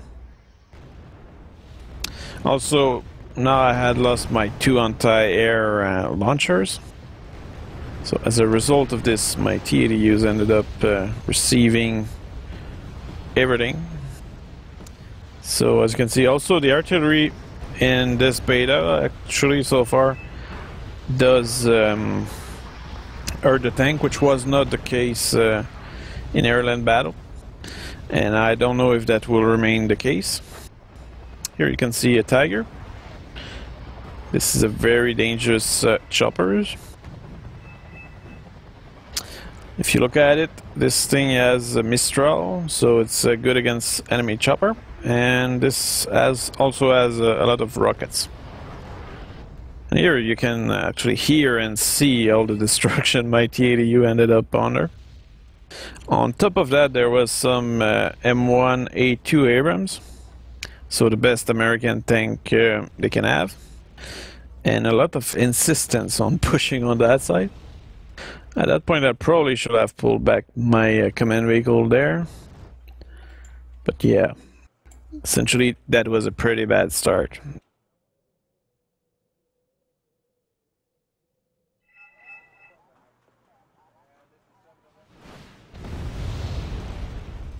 We did a few bombardment on that town, but that was unlikely that we will take back this position. You can see that they had a visual on my command vehicle and they did bombard the forest quite a bit. That's why I probably should have simply pulled back, but there was a recon vehicle over there. Now my ally just decided to go with infantry, try to capture this forest, which is a bad move. I brought some BMP-3, hoping that that will be able to at least damage a little those M1A2 Abrams, as well as a couple of Motostrelski. But it's clear that the 3 enemies I was fighting were really aware of everything, because I just fired one missile at that recon and he pulled it back.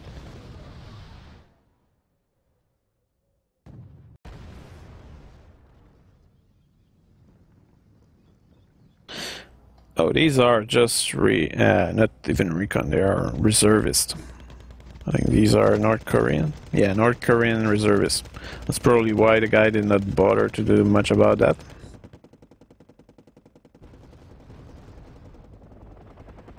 I did bring a few Mi-24. I was using a Russian deck in this case.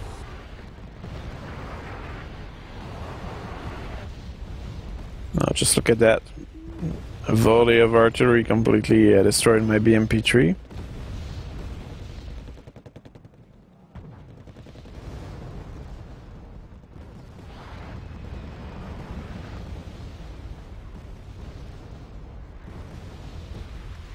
And we're really systematically bombarding the place.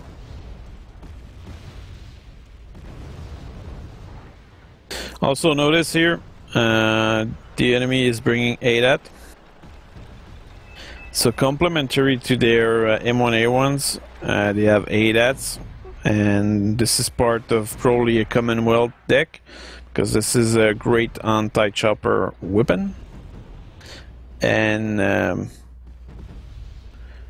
this guy did not only have Canadian stuff, so. The British with the Canadian and an Australian have a really good combo. Now this is, sure, that's a prototype I think for the American vehicle. Good against infantry. And look how they really did bombard me non-stop, and that stuff actually hurt the tank. So I think that was a very well coordinated attack.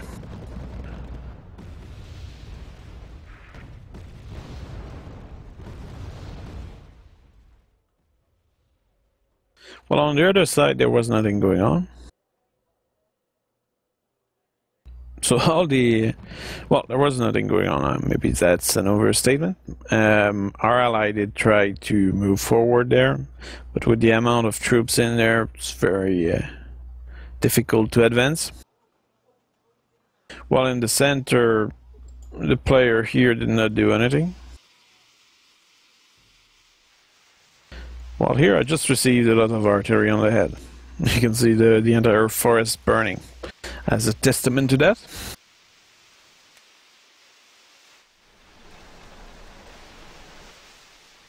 Notice how he's moving his vehicle, well, APC's prototype in the forest, and he's also bringing some AMX-30. Both type of vehicle have autocannon just to clear the forest. And he's not risking his Abrams.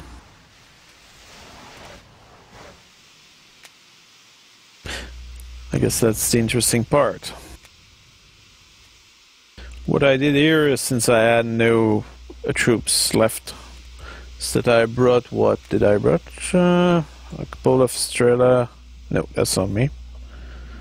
Actually, I brought nothing, because I was just waiting for more points.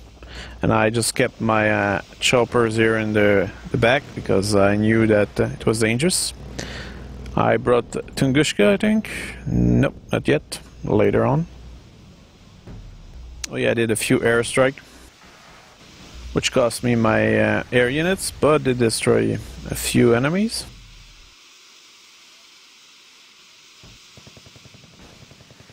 This map is really interesting because there's a lot of open space, so it's very friendly for missile and tank. There's a few areas with buildings, which allows you to entrench yourself and have a good defensive war. And there's also a lot of space for planes. Some dogfighting going on here.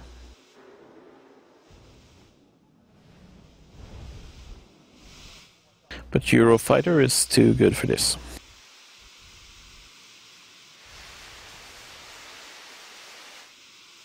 But I must say a combo of M1 A2 Abrams and ADAT together, that's a really strong offensive combo, because ADATs are super good against chopper, and they can even shoot land units, while the Abrams is really good at destroying everything except air stuff.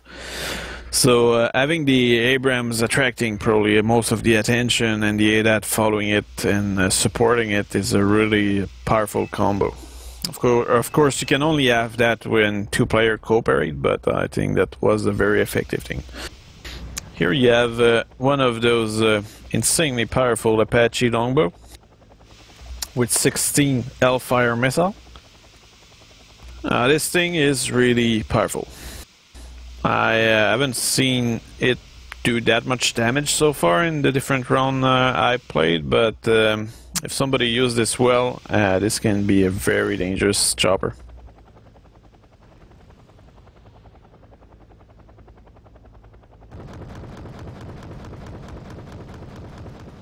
You can see it suppress those ATGM infantry over there. So what they're doing now is that they are consolidating their front, moving some tank close.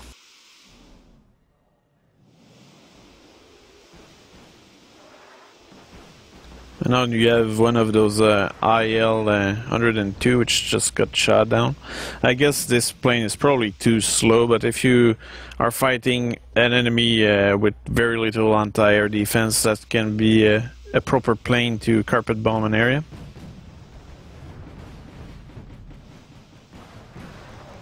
Now you can see those anti-air North Korean stuff destroying the longbow. So that just there, that proved their worth.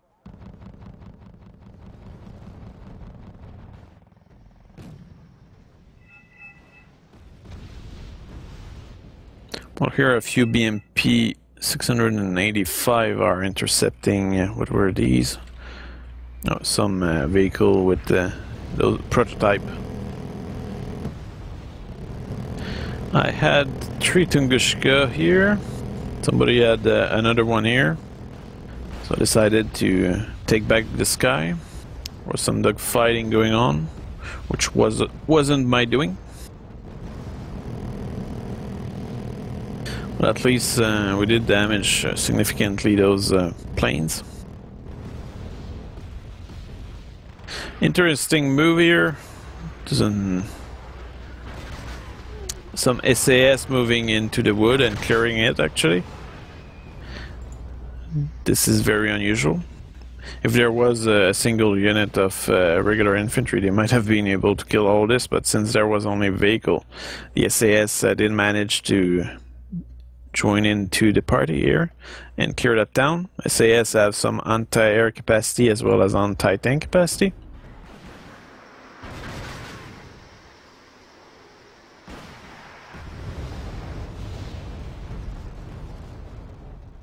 I guess the IL that we just saw die here has a very focused payload when it drops it, because probably of the slow speed of it, which means that it's probably a good unit in the end for destroying vehicles, perhaps, with traditional bombs. Now, what happened now is that one of the players did leave. As a result of this, I ended up having good portion of his troops, so I did inherit all the stuff that he had over here, as well as here, and some artillery, which I started using right away at bombarding the infantry that I saw. Here the NATO players started bombarding us back, probably to destroy our anti-air capacity. I brought some buck, which are very consuming in terms of resource. And I also brought a couple of T-72 B1, which were the one that received those bombs earlier but survived. What's interesting about that tank, which was already in airland battle, is how they have 4 armor on the top, which is pretty good. You can see one of those new prototype transport. Here you can see the artillery bombarding an empty position, hoping to destroy our troops over there. I wasted a MiG-29 to try to destroy this. Sadly, it did not work. There was a large amount of anti-air in that forest. Look at that. Avenger, Chaparral,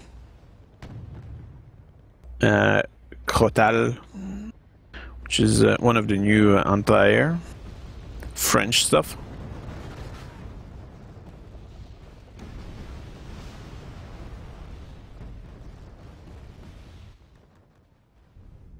And on top of that, ADATs in the back.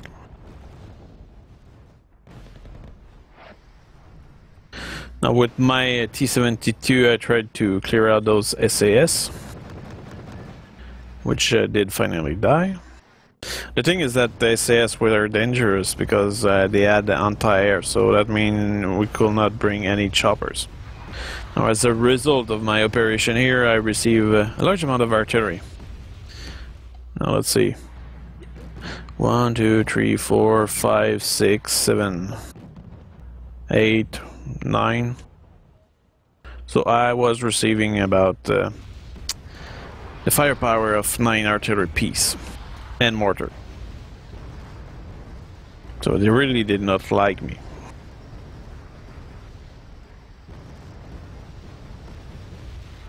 But it's kind of cool.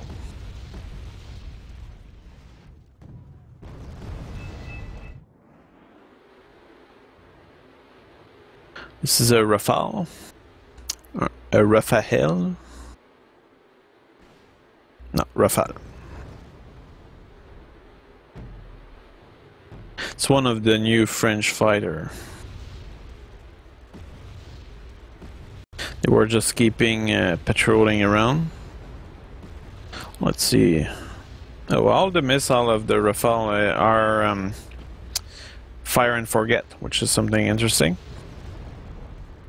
Which means you can just make it patrol and just forget about it.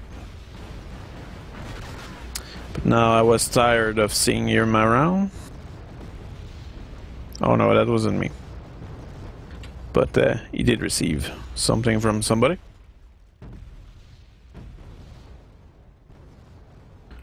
Here I was using those artillery pieces that I inherited from the other player. And I was bombarding his tank and actually did a lot of damage. Look, his M8 AGS were nearly dead.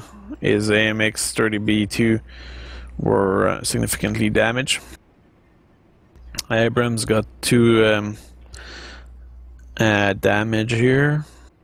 They brought more Abrams of the other type here.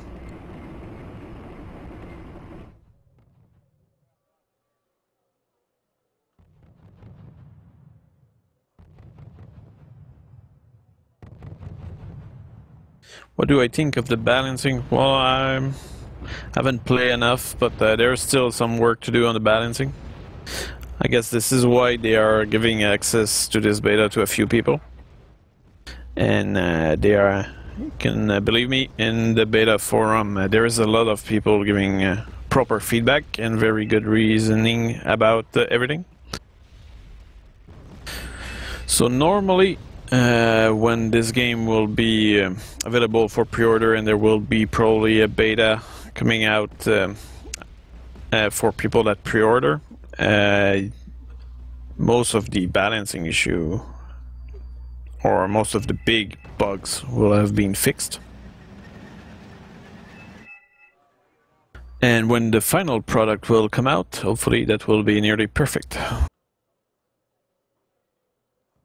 But for example, in terms of balancing, I think this unit here, the longbow, sure, you can have a longbow with 16 Hellfire. This is realistic.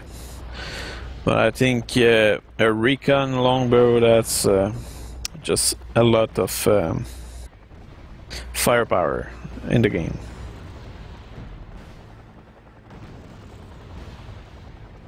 As you can see, good firepower. On the other hand, that will cost you a lot of supply to rearm those. And Tunguska can kill them. As you can see. Good boy. Now that I did my job, I'm running away. Haha.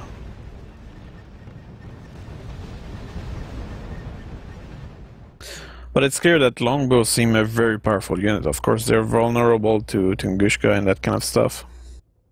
Oh yeah, one unit which I did not really talk about is the Akula. This one. And as you can see now, this thing has 12 vigor, which is a lot of firepower as well. If we check this, but at least it needs to follow the target, so. But this is an Akula which is much better than the one in Airland Battle because it has much more firepower. It's similar in terms of capacity to the Mi-28. It's just more vulnerable because it doesn't have as much armor. Well, as much health.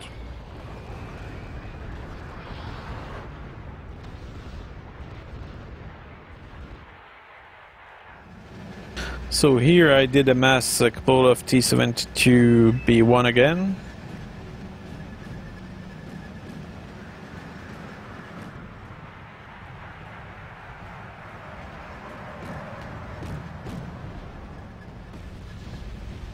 Which I did use to destroy the ADATs, I believe. Or there was some stuff over there. What was this? Oh, some anti-air.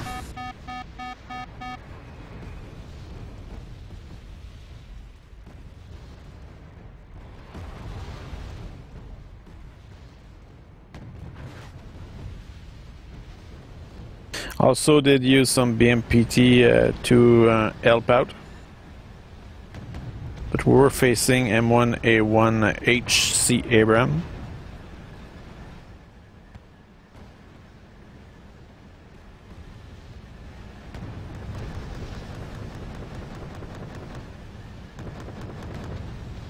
Now you can see that my BMPT are shooting all this light vehicle that they kept in the back.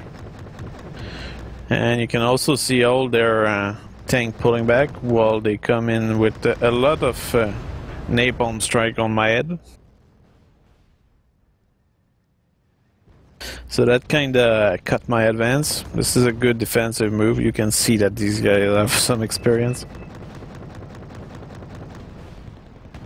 So essentially what they did is that they burned the entire place just to stop me. Because the napalm cannot really destroy my tanks.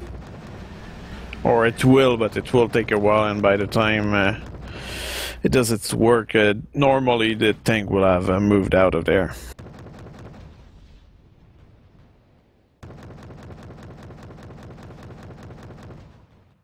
Nah, I will not do a naval rush, it's boring.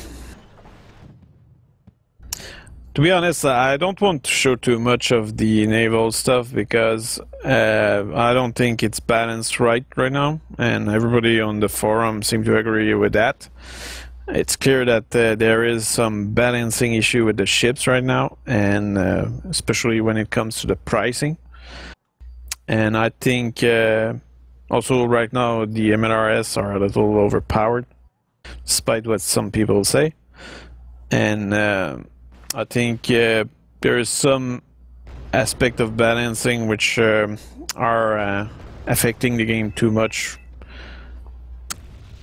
to make it particularly to make whatever I show representative of what the final product will be, I think. So showing you a naval rush probably will not be something that you'll see in the final product, so I don't think it's representative of what the game should be or what it will be.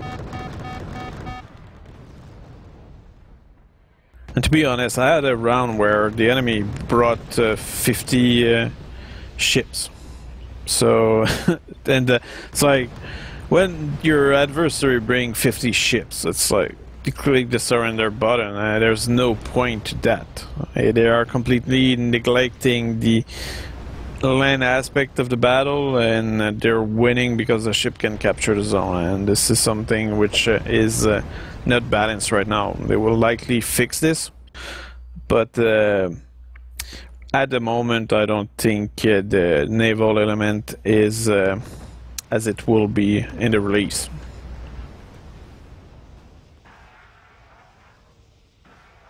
But it's clear that so far it's really spectacular what they did in the naval element. It's just a question of will they be able to really tweak it and adjust it to make it a very interesting and rewarding aspect of the game.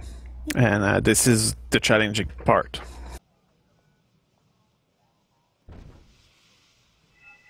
Okay, so you can see now that actually didn't manage to take a foothold in that forest. They are actually bringing a lot of stuff. So you have some Leclerc tank, some Leopard 2A5, some AMX B2, so we already know that one. And this is a big tank rush.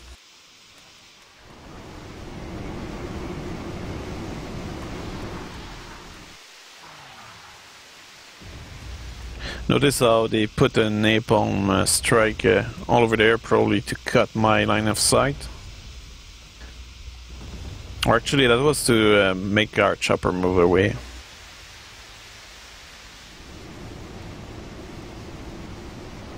So big tank rush, some Avenger in the middle.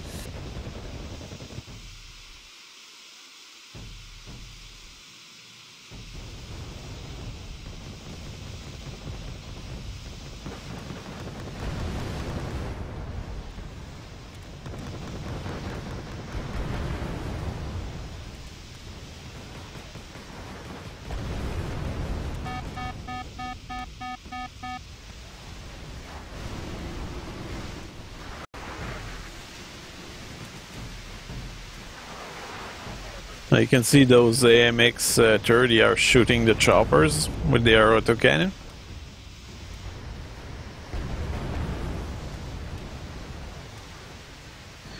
Now my ally is bringing a lot of napalm here. Those Leclerc tank are getting slaughtered.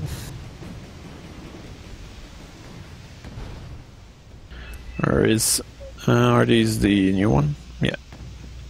T80 UM, that's the newest T80. Doesn't look different though. Which might be a work in progress. Moved a few chopper on the side here to suppress on that side, and also did move a few more here.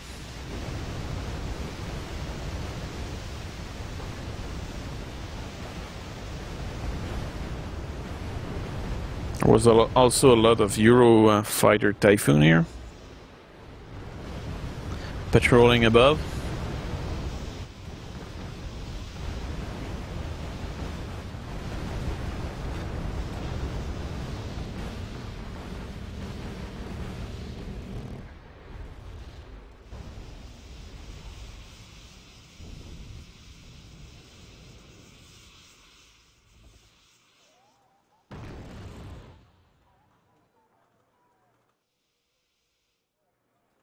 As you can see, a lot of crater. There was a lot of artillery in that round.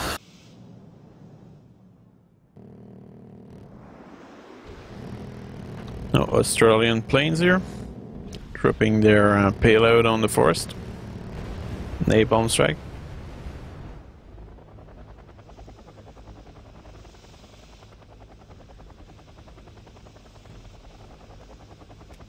So it seems that their big tank push did not work. Nonetheless, they still had a couple of Abrams in reserve.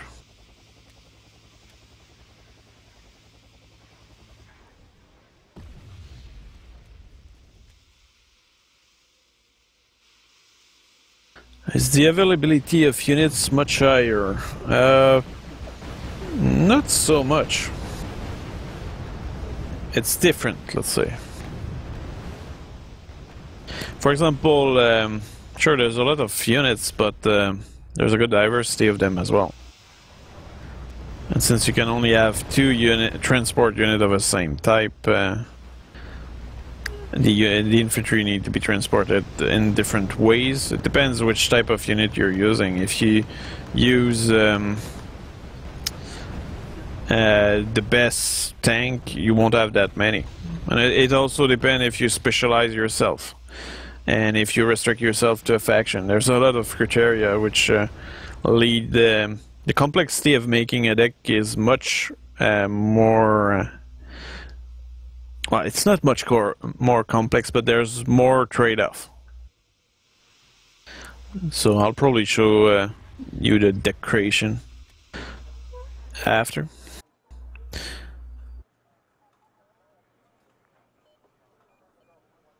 Now, globally, on that side, nothing seemed to have happened when it comes to moving forward. So most of the action really was happening here. There was 3 players here. So that's also why there's a tons of units here.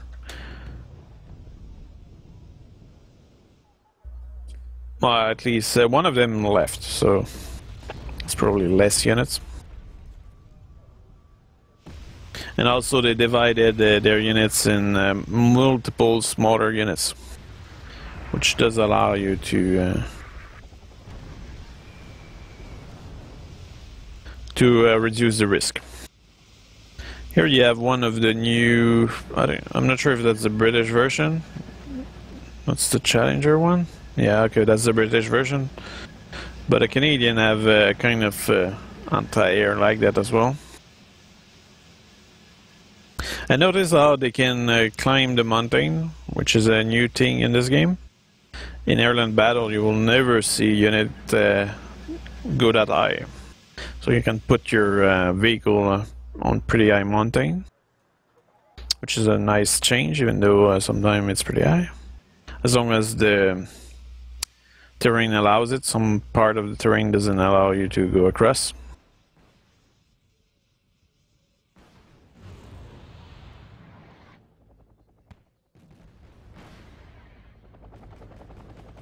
You can see the Ekula at work, shooting those fudge far away.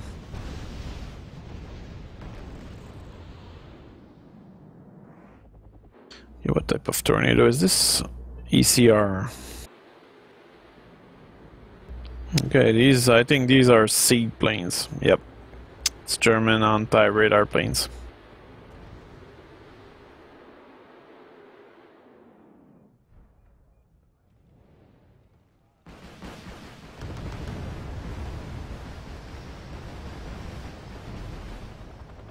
So I tried to destroy their marksman anti-air with my choppers, but they did not go too well. It's probably because the angle was high.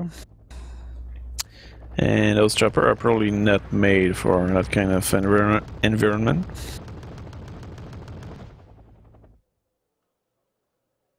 On top of that, there was Stinger shooting me.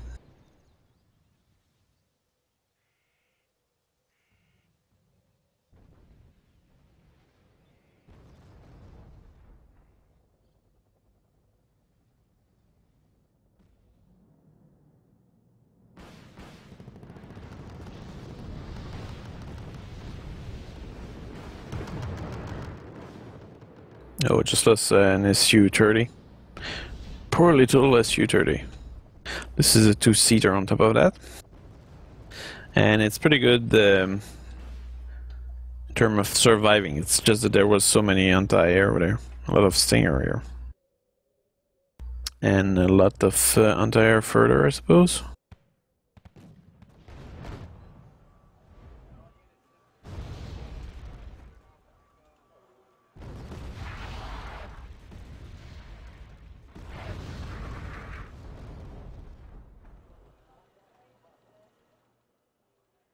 Oh yeah, there might be also another reason why you see so many units. I did put the UI so that there's no merging of units.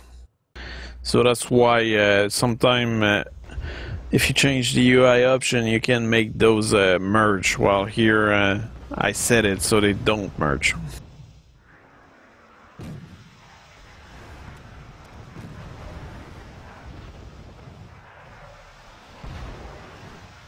Now look at that. Those BMPT are receiving artillery fire. Not sure if they will do any damage. But here I had some BMPT fighting those territorials, which I believe are reservists. Yeah, it's British reservist. Some Challenger 2 tank here.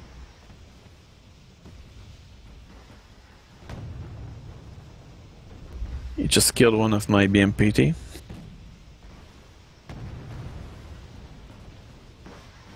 These are really tough. If you look at it, 23 in frontal armor. So 23 in frontal armor, 24 AP power. Essentially, when you shoot a missile or hit it with a cannon, it tickled the tank.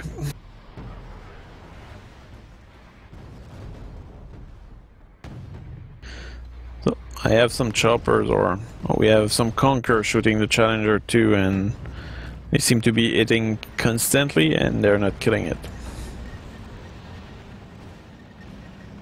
So this is a very tough tank.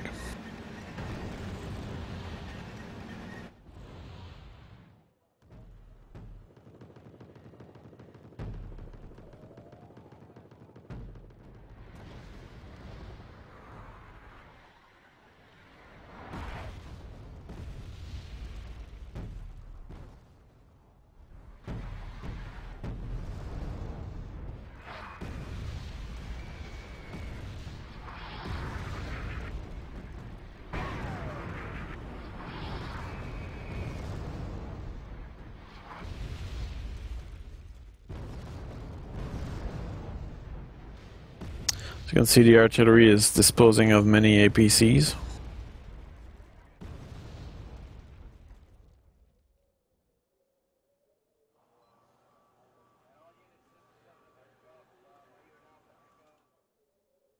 I brought some sapper. Now these require you to remain static to use the flamethrower, which is something I just noticed in that game actually.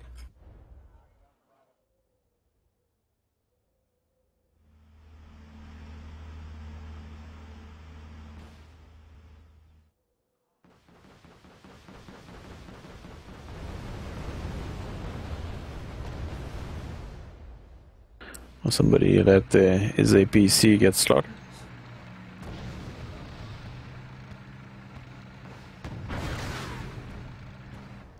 Also, one nice thing in this game is that now the wrecks are still burning for a long time. So even stuff that was destroyed a long time ago, it's still burning. Which might put some strain on your computer, but if you have a good computer, I guess that's a good thing. Because it makes the battlefield look like a really burning battlefield.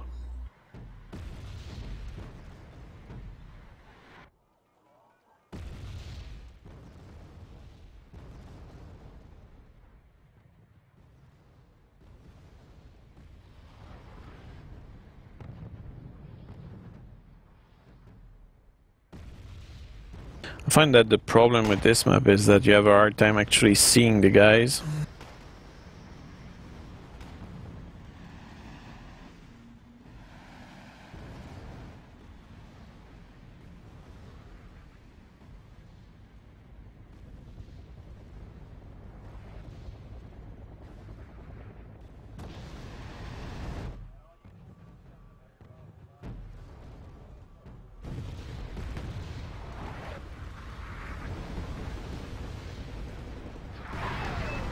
Here somebody was bombarding supply stuff.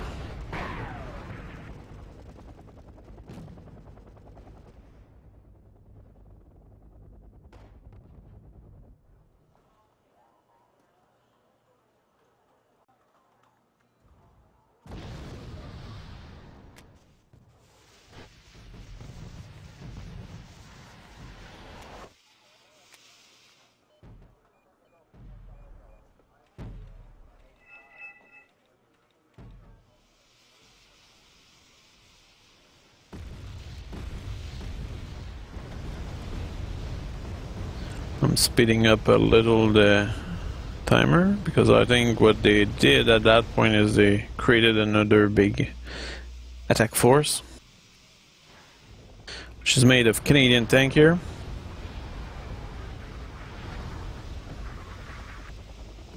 So these are Canadian Leopard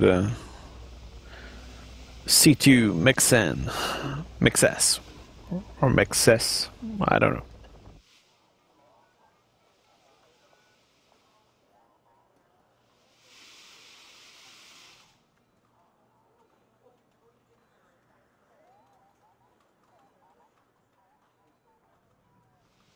But I think what's interesting in this round is that the adversaries were not capturing the zone intentionally, because they did not want to win right away. Because look at that, they were winning by quite a bit, and for example here they had plenty of command vehicle to hold those two zones, so they just decided to keep it even to make it last.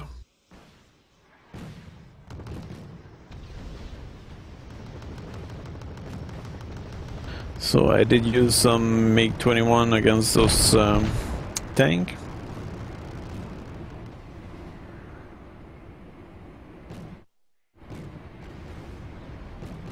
As well as artillery.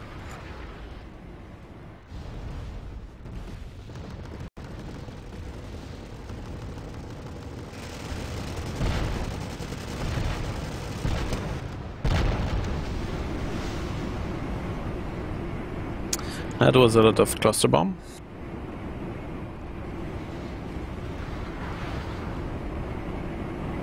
And that's the part where they changed their mind.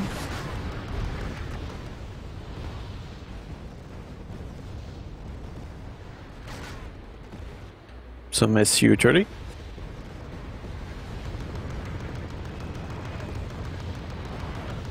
It was kind of messed up there.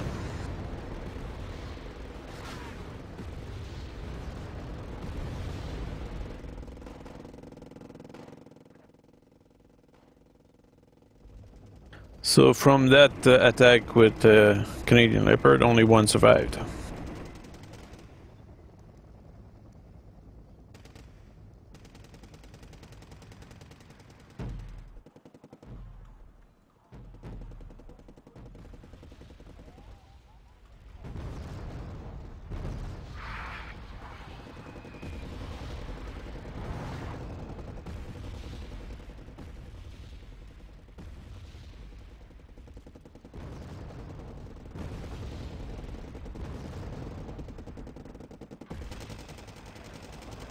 This constant machine gun fire is those Puma shooting my flamethrowers.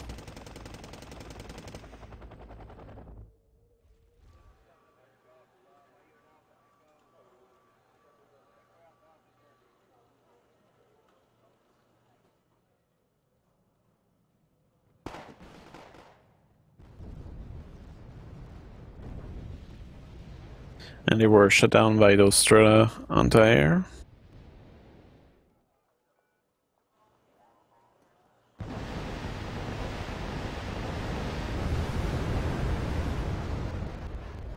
So I brought some Buratino here just for the fun of it. As you can see, it did burn all the place. What's interesting about this is usually that kind of reveal everything which was in there.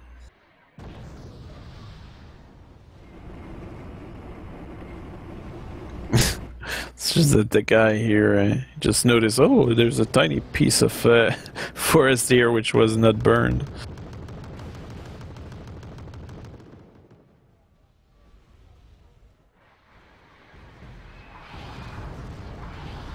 But you can start to notice how there's a burning wreck all over the place. Look at that. It's burning all over the place.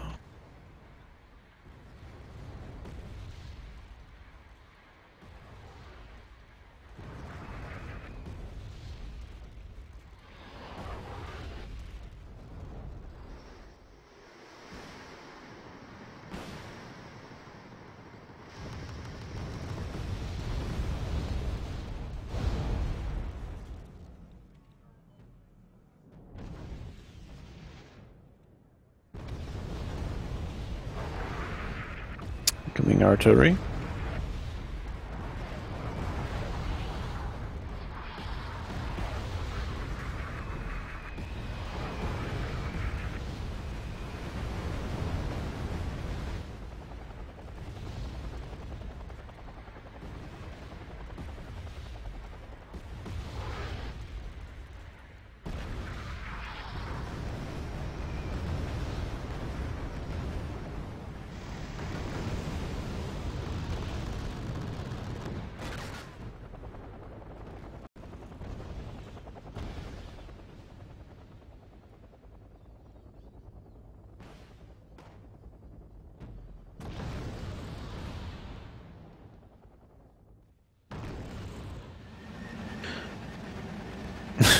The camera was moving fast in reverse.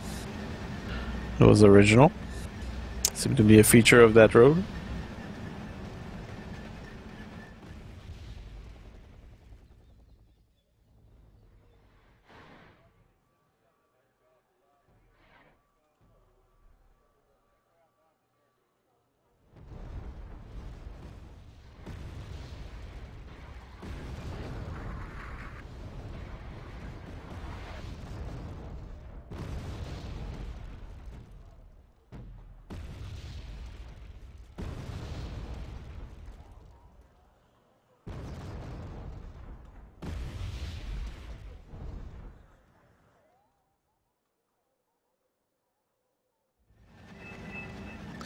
That's a Chinese tank. It's a Chomaho 4.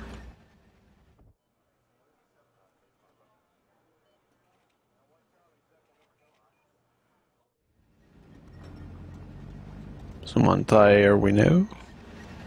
This is the version. Well, this is the amphibious tank, which has a what is called a Bastion missile on top.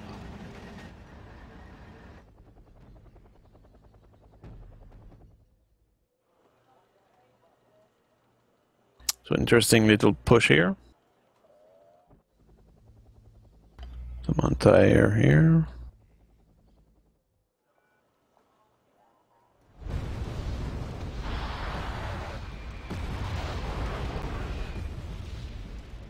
Okay, that's friendly fire. Go figure.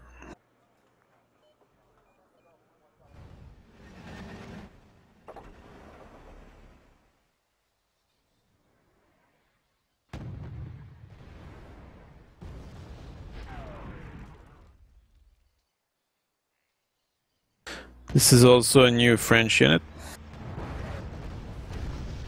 Just got blown up, but it's a recon which has some anti-air missile. So you can nearly qualify this as an a support anti-air.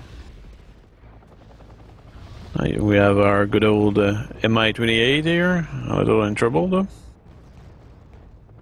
This Sakura is now out of ammo. And I have a Buratino soon ready to fire. Well, here I'm actually bringing some T-62 MV. Yeah, MV1.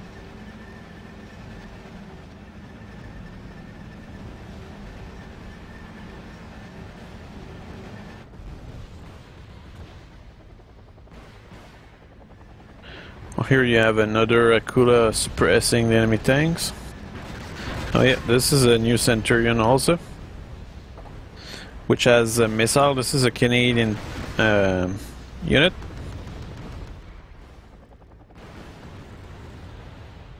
But my T-80 UM are shooting back at him.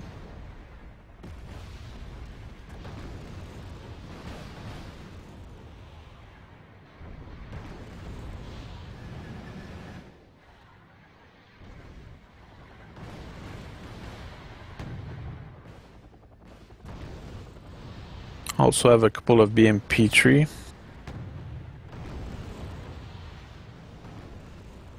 Which took care of all this.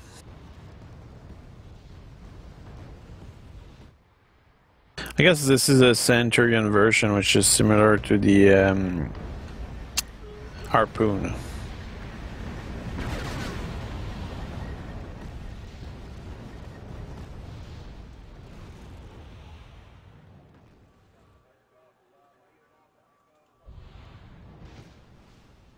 This guy on that side decided to push forward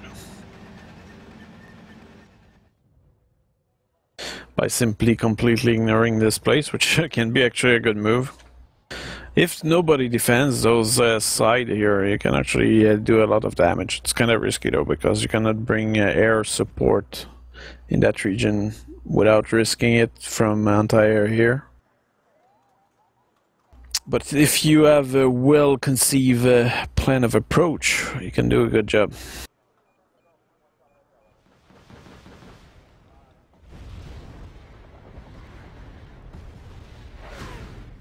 This Chimera are getting bombarded quite a bit.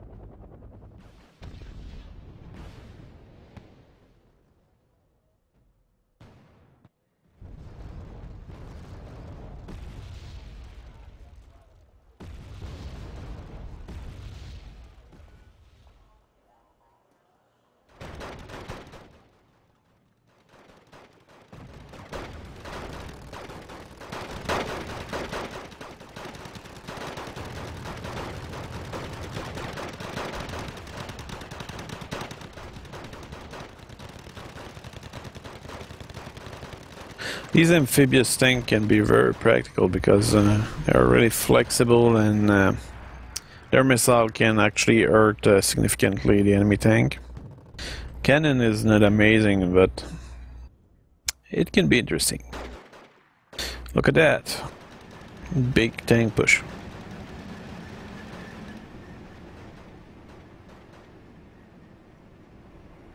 Now these are new German flag, which have in stingers. So it's a Gepard which has also a stinger on it. So on top of their flag gun.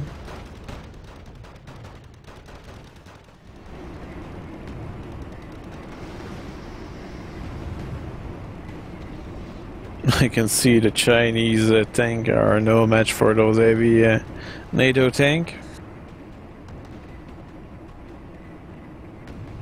Oh, this thing has a big cannon.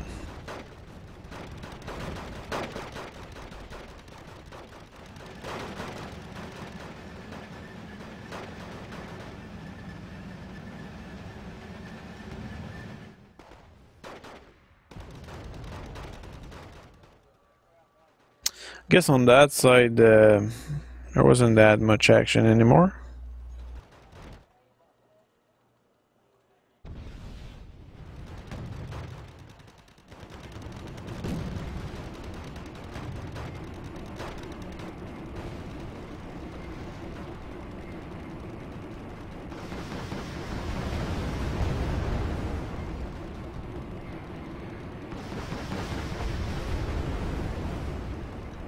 There's so much hit on him that it pushed the tank up.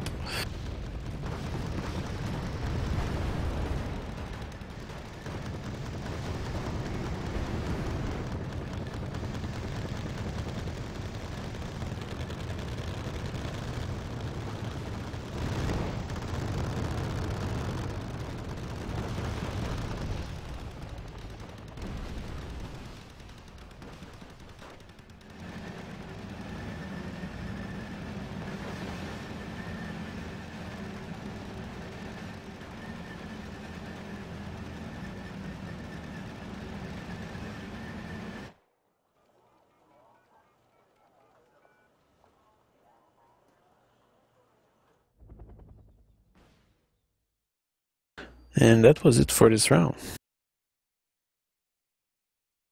So I ended up killing 6,104 and I lost 6,130, so it was a pretty good game. Now we don't see the result because I did not select myself in the replay. But that was I think that was a good representation of the fun that can be achieved in this game, especially on the land aspect. Now let's go into creation of deck. Now I already did the explanation of all the units, so I guess what we'll do is we'll just create a deck. Just to show what kind of criteria are to be considered when you create a deck.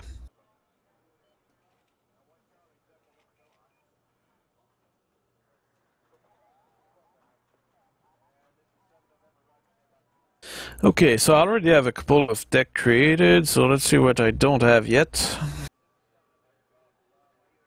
So I do have a USSR deck, I do have a coalition deck, I do have a red coalition, red dragon deck, I have a Russian deck, I have a Chinese deck, I have a Canadian deck, I have a Japanese deck, I do have a Commonwealth deck, I have a US Marine deck, I do have a a Blue Dragon deck, I do have a Eurocore deck, I have a Scandinavian deck, I have a US deck over there, which is, yeah, and I have an Australian deck. So which one am I missing? I don't have a North Korean one.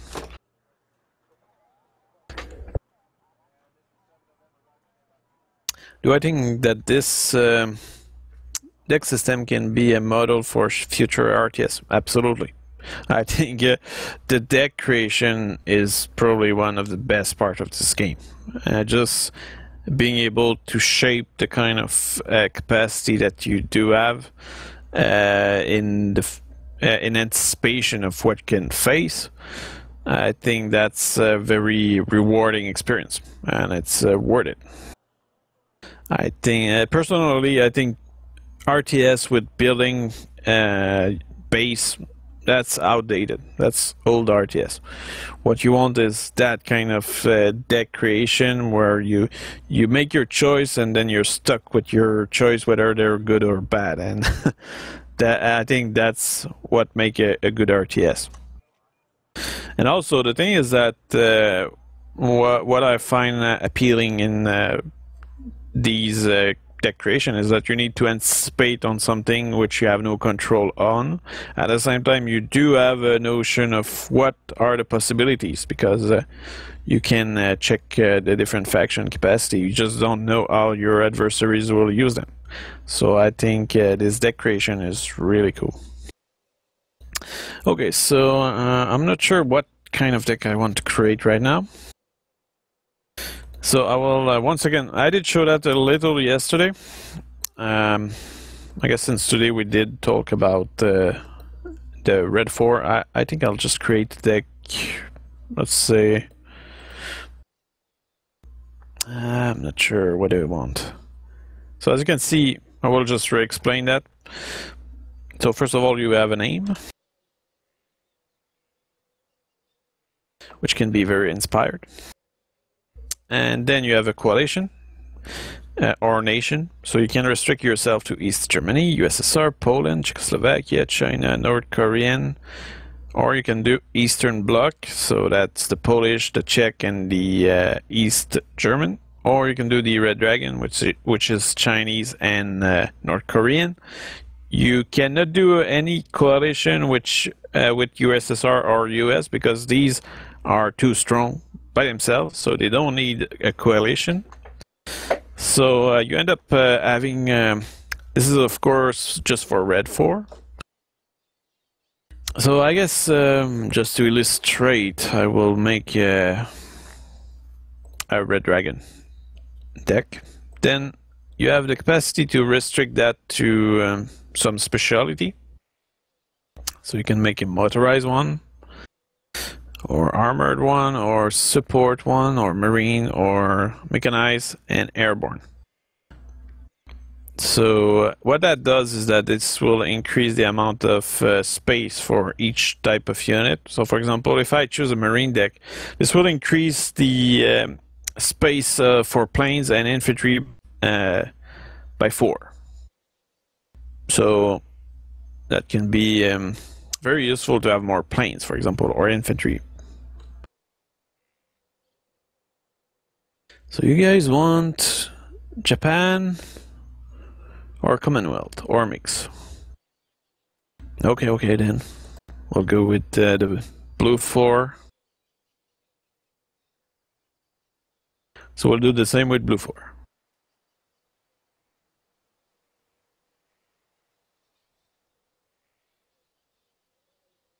We'll go with Japan because Commonwealth, we already know most of their units, but Japan we don't really, so it will be an interesting game.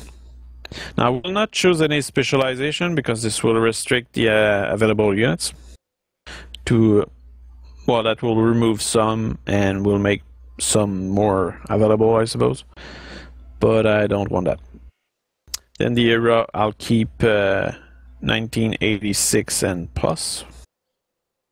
So there we go. Japan.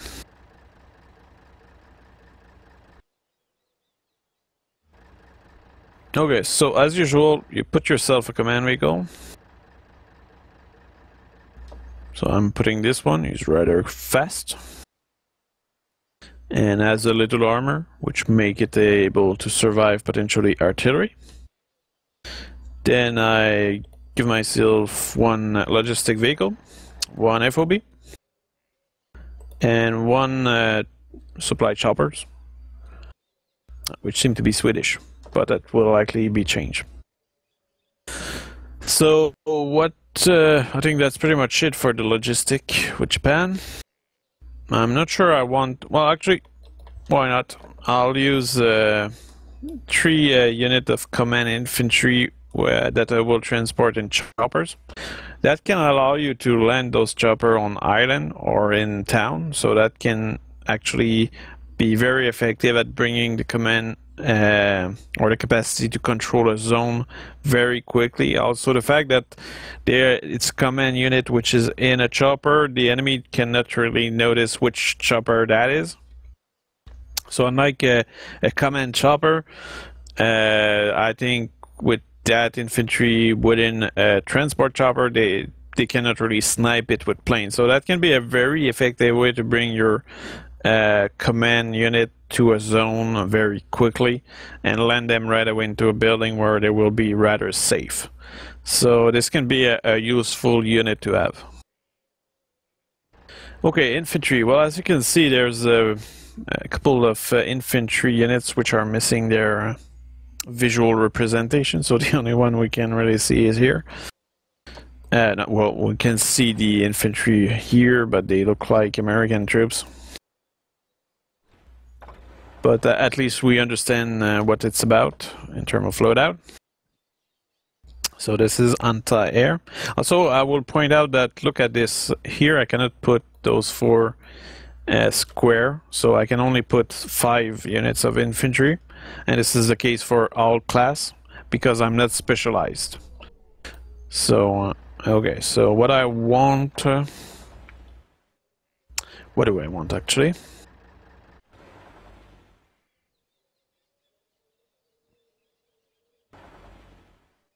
Okay, that's good. I will take that. This is a Hohei, which is the version from the 90s. But they do have the Ashikyushiki, which is this APC. This thing has a 35mm cannon, autocannon I should say. So this is pretty powerful, and it can also fire 2 missiles, so ATGM missiles. So this is kind of similar to a Bradley. Doesn't have as much missile as a Bradley, but I guess it's a cool transport to have with Japan. Also, look here, I don't know if you can see it well on the video, but notice how I have 2 on 3 for the infantry, and here I have 1 on 2 for the transport. So I can only put 2 units, for example, here. Look at that. I cannot add more than 2 units of that type because I already spent my 2 transport of that type for that specific unit, which means that I will have to either diversify my transport or choose another. Well, actually, I have no choice but to choose another transport. But what that these transport are also restricted for all the units. So if I use all these 2 card of transport for this specific unit, I cannot bring any more units with that specific transport because I only have 2 and it's for the entire infantry. So as a result of this, this is a kind of a trade-off.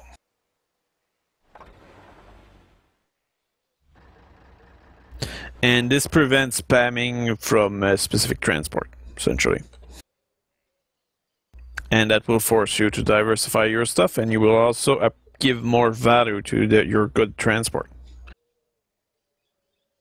But I only want 1 group of those. Here I will use a group of this. What's interesting here is that I can only bring 1 unit with that specific transport because my one of my command infantry unit is using that type of transport. So if I want to bring more, I'll have to bring them by land. Also notice that there's the Kuitai and there's the Kuitai 90s. This is something which will come to play in the restriction of the era. So if you put your deck to be prior to the 1985, well, then you won't have access to those better infantry. And the difference here is the weaponry. The early version has some machine gun, a law, and NTK62L, which is CQB here. Okay, and here you have better weaponry. So more AP power, better accuracy, and no better range here, but better rate of fire, perhaps? Nope, not even. Oh, the other one has a faster rate of fire.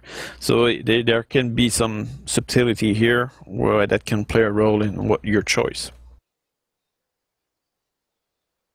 Because you might want, if you know that, for example, if you're fighting China, they don't have that much armor on their tanks. So having something with a lot of AP power might not be that useful, but having something which fire fast can be useful. So that's something you need to take into consideration when you make your deck. It's what kind of enemy you might be facing. Okay, so I'll take 1 group of this, which are good in CQB. I'll also take 1 group which will be in Humvees.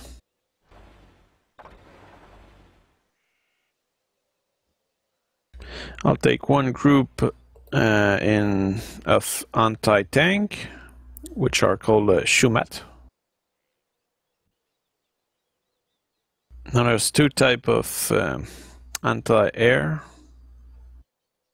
First type up there is better, so the 91 Shiki. So that's my anti-air force. And now I cannot add any more infantry because I'm not specialized in anything that gives me infantry space.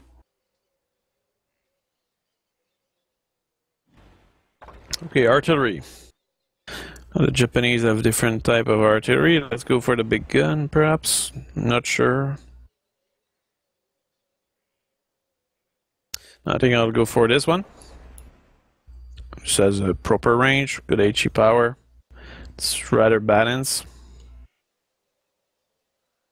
This other one has a faster rate of fire though. But when I shoot, I want it to kill, so I want HE power. They have some MLRS. It's practical to have some. But since right now they are a little overpowered, we don't use them that much. So here I'm bringing in a KRU Hawk, so it's a Hawk. Right now the missile is missing, but you can count on the company to add it. Here I'll bring a gun tank, which is pretty much similar to a Gepard. So it's a flak anti-air.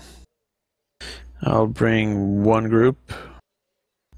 I will also bring this truck here, which has 4 anti-air missiles, pretty similar to a Chaparral. Same characteristic, pretty much. Not the best one, but at least one of them. Here you also have this anti-air type 93, close arrow. Now this thing has Stinger missiles. A reload time of 10 seconds, which is pretty good. HP power 5. It's not particularly amazing in terms of range, but it's mostly the rate of fire, which is pretty good. So that's it, I cannot add more. And I also notice I have 60 activation points. Here the Japanese have this tank, which is very similar to a Leopard. So I think I will actually use these with veteran level of experience. Here they have nearly a World War II tank, which I won't use. Here there's different variation of this tank. I will take the last one, which has not much armor, only 8 armor. So that the Japanese, other than the Kiyomaru Shiki, their tank don't have that much armor. But they do have a good gun. Look at that, 15 AP power. So it's pretty good to ambush the enemy. But I guess since they don't have armor, you want them in quantity.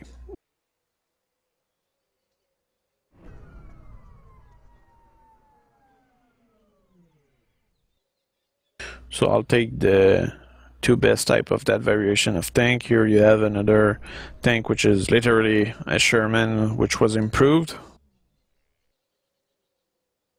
You can spam a lot of those if you want, but I will not use that. Now when it comes to, what is this? Okay, that's recon. I'll use this vehicle, which is kind of good looking. It's kind of funny. It's so cute, really. Then I will use Ninja. Ninja are actually a chopper, an attack chopper, which has air-to-air capacity. So this can be a really surprising recon.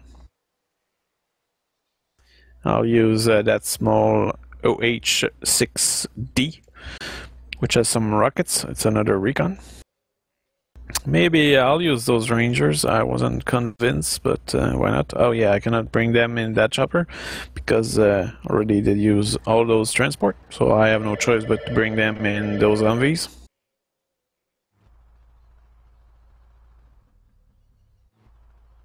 Okay, then term of vehicles, they have a couple of here. There's an interesting variation. This vehicle here, the most expensive one. Okay, yeah, it's much better. So I'll use one group of that. I won't use any more of that. Now let's go into attack chopper. They have a H1S, which are Cobras, and some OH-60 tow. So I'll use both type. Term of Air Force. Let's see. So I'll use these. They have guided bombs, which can be practical. I'll use one group of those fighters because they're good against chopper, kind of slow. Good fire and forget infrared missiles, so good against chopper. I will use F-15, yeah. I will not use F-4.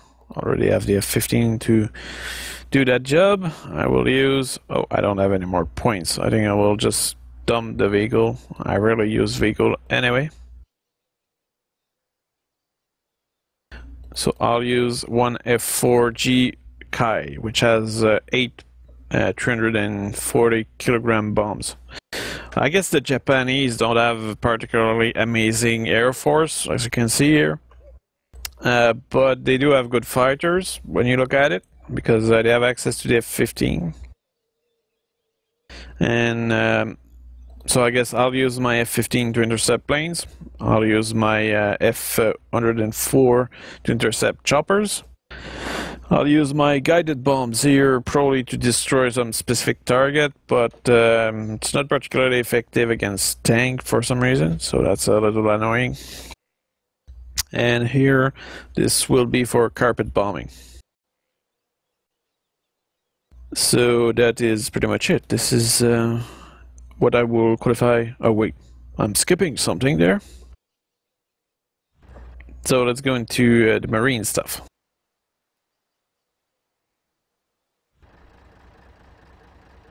Okay, so let's see, for the fleet, what do I want? Nearly forget about that. So I'll take the Atsuyuki and the Congo. These are pretty good ships. Some Lafayette.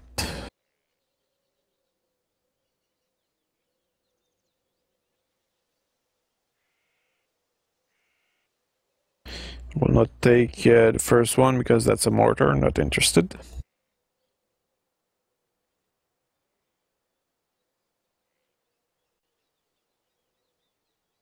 Yeah, I'll take Type 21 frigates.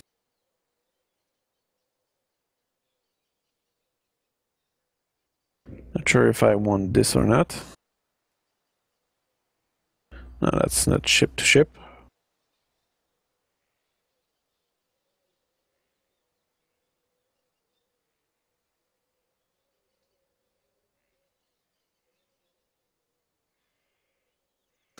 Yeah, I'll take some Po Hang.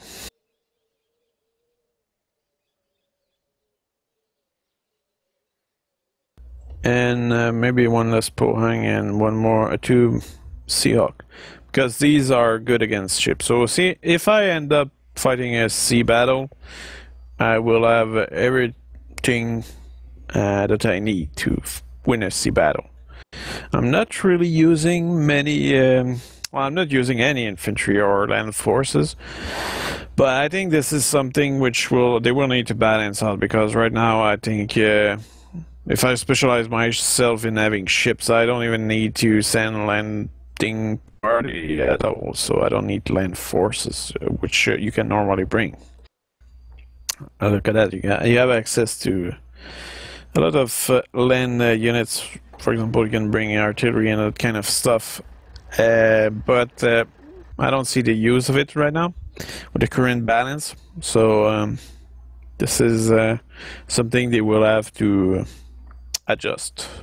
And I think, for example, you should not be able to have more than one card of each ship type. This will force you to have more diversity. But these are adjustments they will have to do, and so whatever I can say right now is not representative of what the game will be. So if you want a good look at this deck, here it is. You can take notes. And actually, one thing we could try out, I don't know if that worked already, but we'll save this.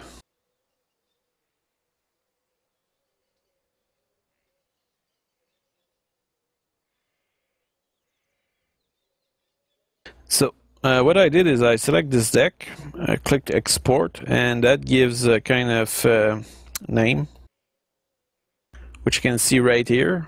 It's pretty much a mess, but this is normally a kind of code that you can copy and paste. So when you get the game, you could pass this, and then you will only have to import this code, and that will recreate the entire deck I just did. So when I'll make some guide for decks for this game, I'll just put the code into the description, and you guys will be able to just copy and paste, load the deck, just edit whatever you did not like in the deck creation, and you'll be up and running right away without having to just recreate the deck 1 unit at a time. And actually, I'll put this code in the description of this video after the broadcast, so you guys will be able to potentially try it out when the game comes out. If this code still work at that time, we'll see. This might only work in the beta, I don't know. But this is a very cool feature. So now you'll be able to really share your deck easily with your friends. If you want them to play in a certain way where you know that they have this style, you can make them a deck if they're just a beginner into the game, and they'll be able to play the deck that you think they will like, and this way they won't be complaining that they're not having their unit that are useless, because you'll have defined a deck for them which fit their style. So I think this is a really cool new feature. So I think that is it for today. I've been talking for what? Let's see, about 2 hours and 40 minutes or something. So I guess it is time for me to take a break. I hope you did enjoy this, and I'll probably do another broadcast tomorrow. It won't include the armory as we did in the 2 first one, but probably more action, hopefully. So I'll see you guys tomorrow.